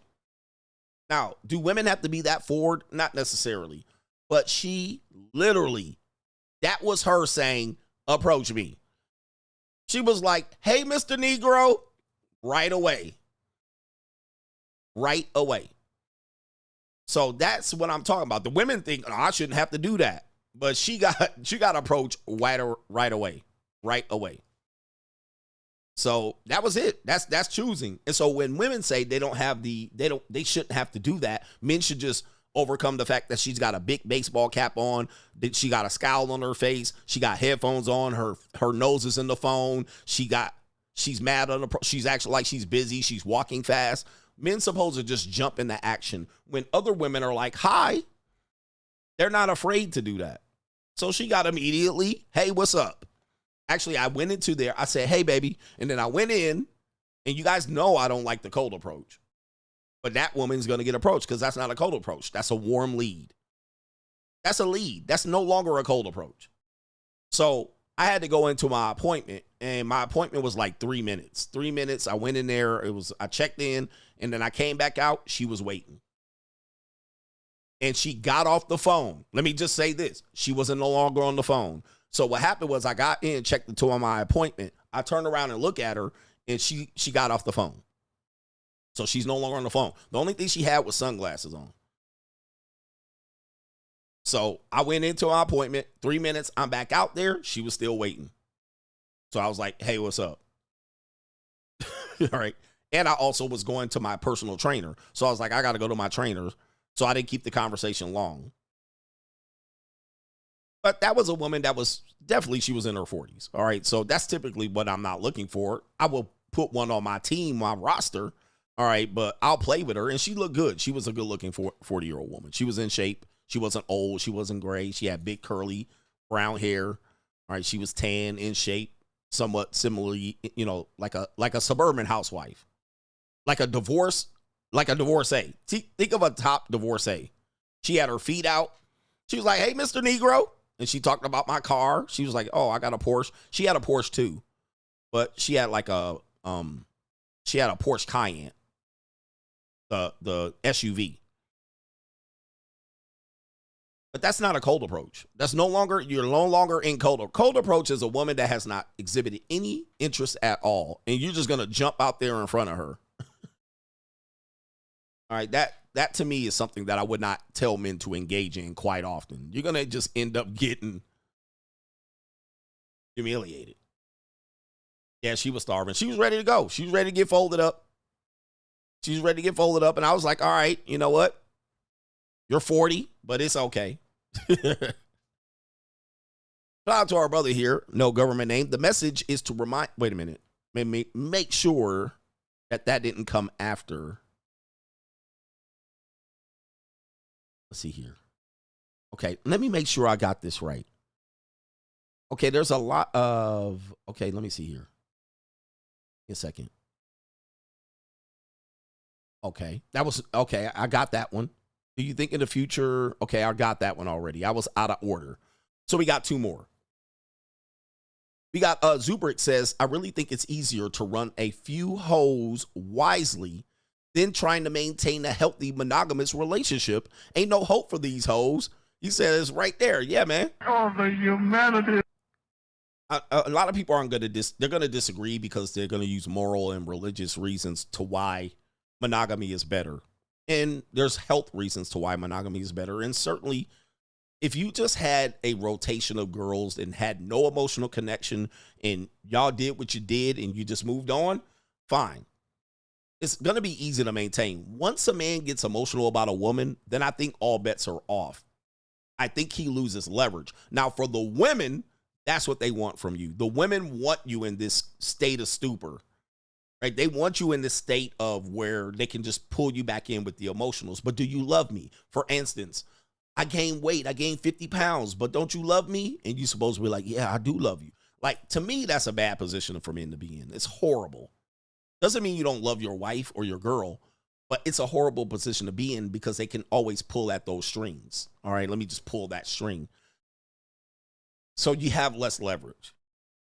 And the fact that that woman is the sole provider of punani and she can just literally not give you any and you're supposed to be good or you got to figure out what I'm thinking and figure out how to get to it.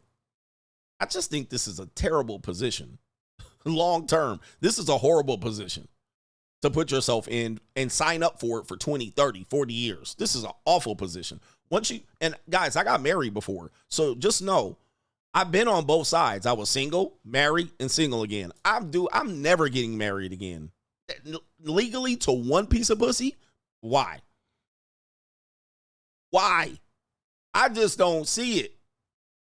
And I'm not going to fall on the sword for the community and shit and me Dudley do right while everybody else is fucking around, even my wife. No motherfucking way, bro. No way. I just don't see it.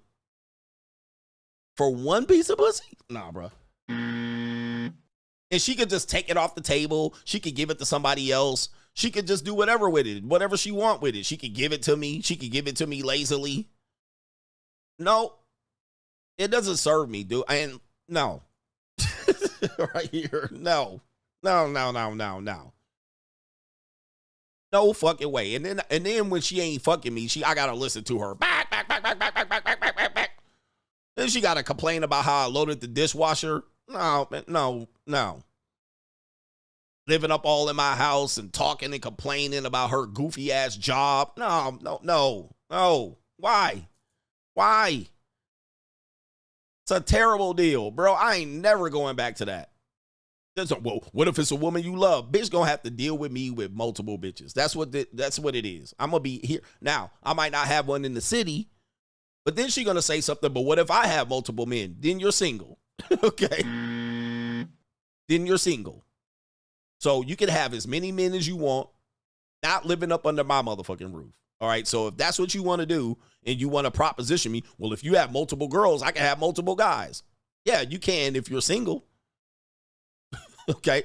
So go back to being single and not having me, you know, living up all under my roof, eating up all my goddamn food, sleeping all into the middle of the day on a Saturday.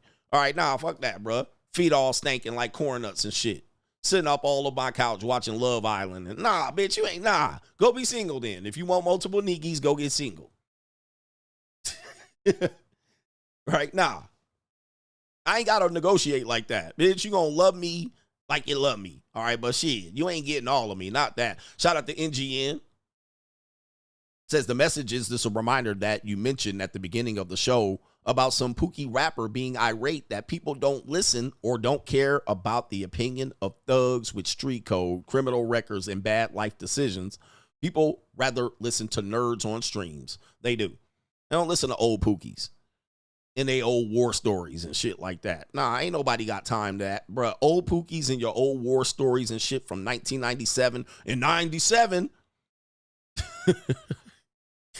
Back in the 90s. Nobody gives a motherfuck, bruh. Ain't that you was out here just taking penitentiary chances. All right, nobody gives a fuck. You ain't impressing nobody.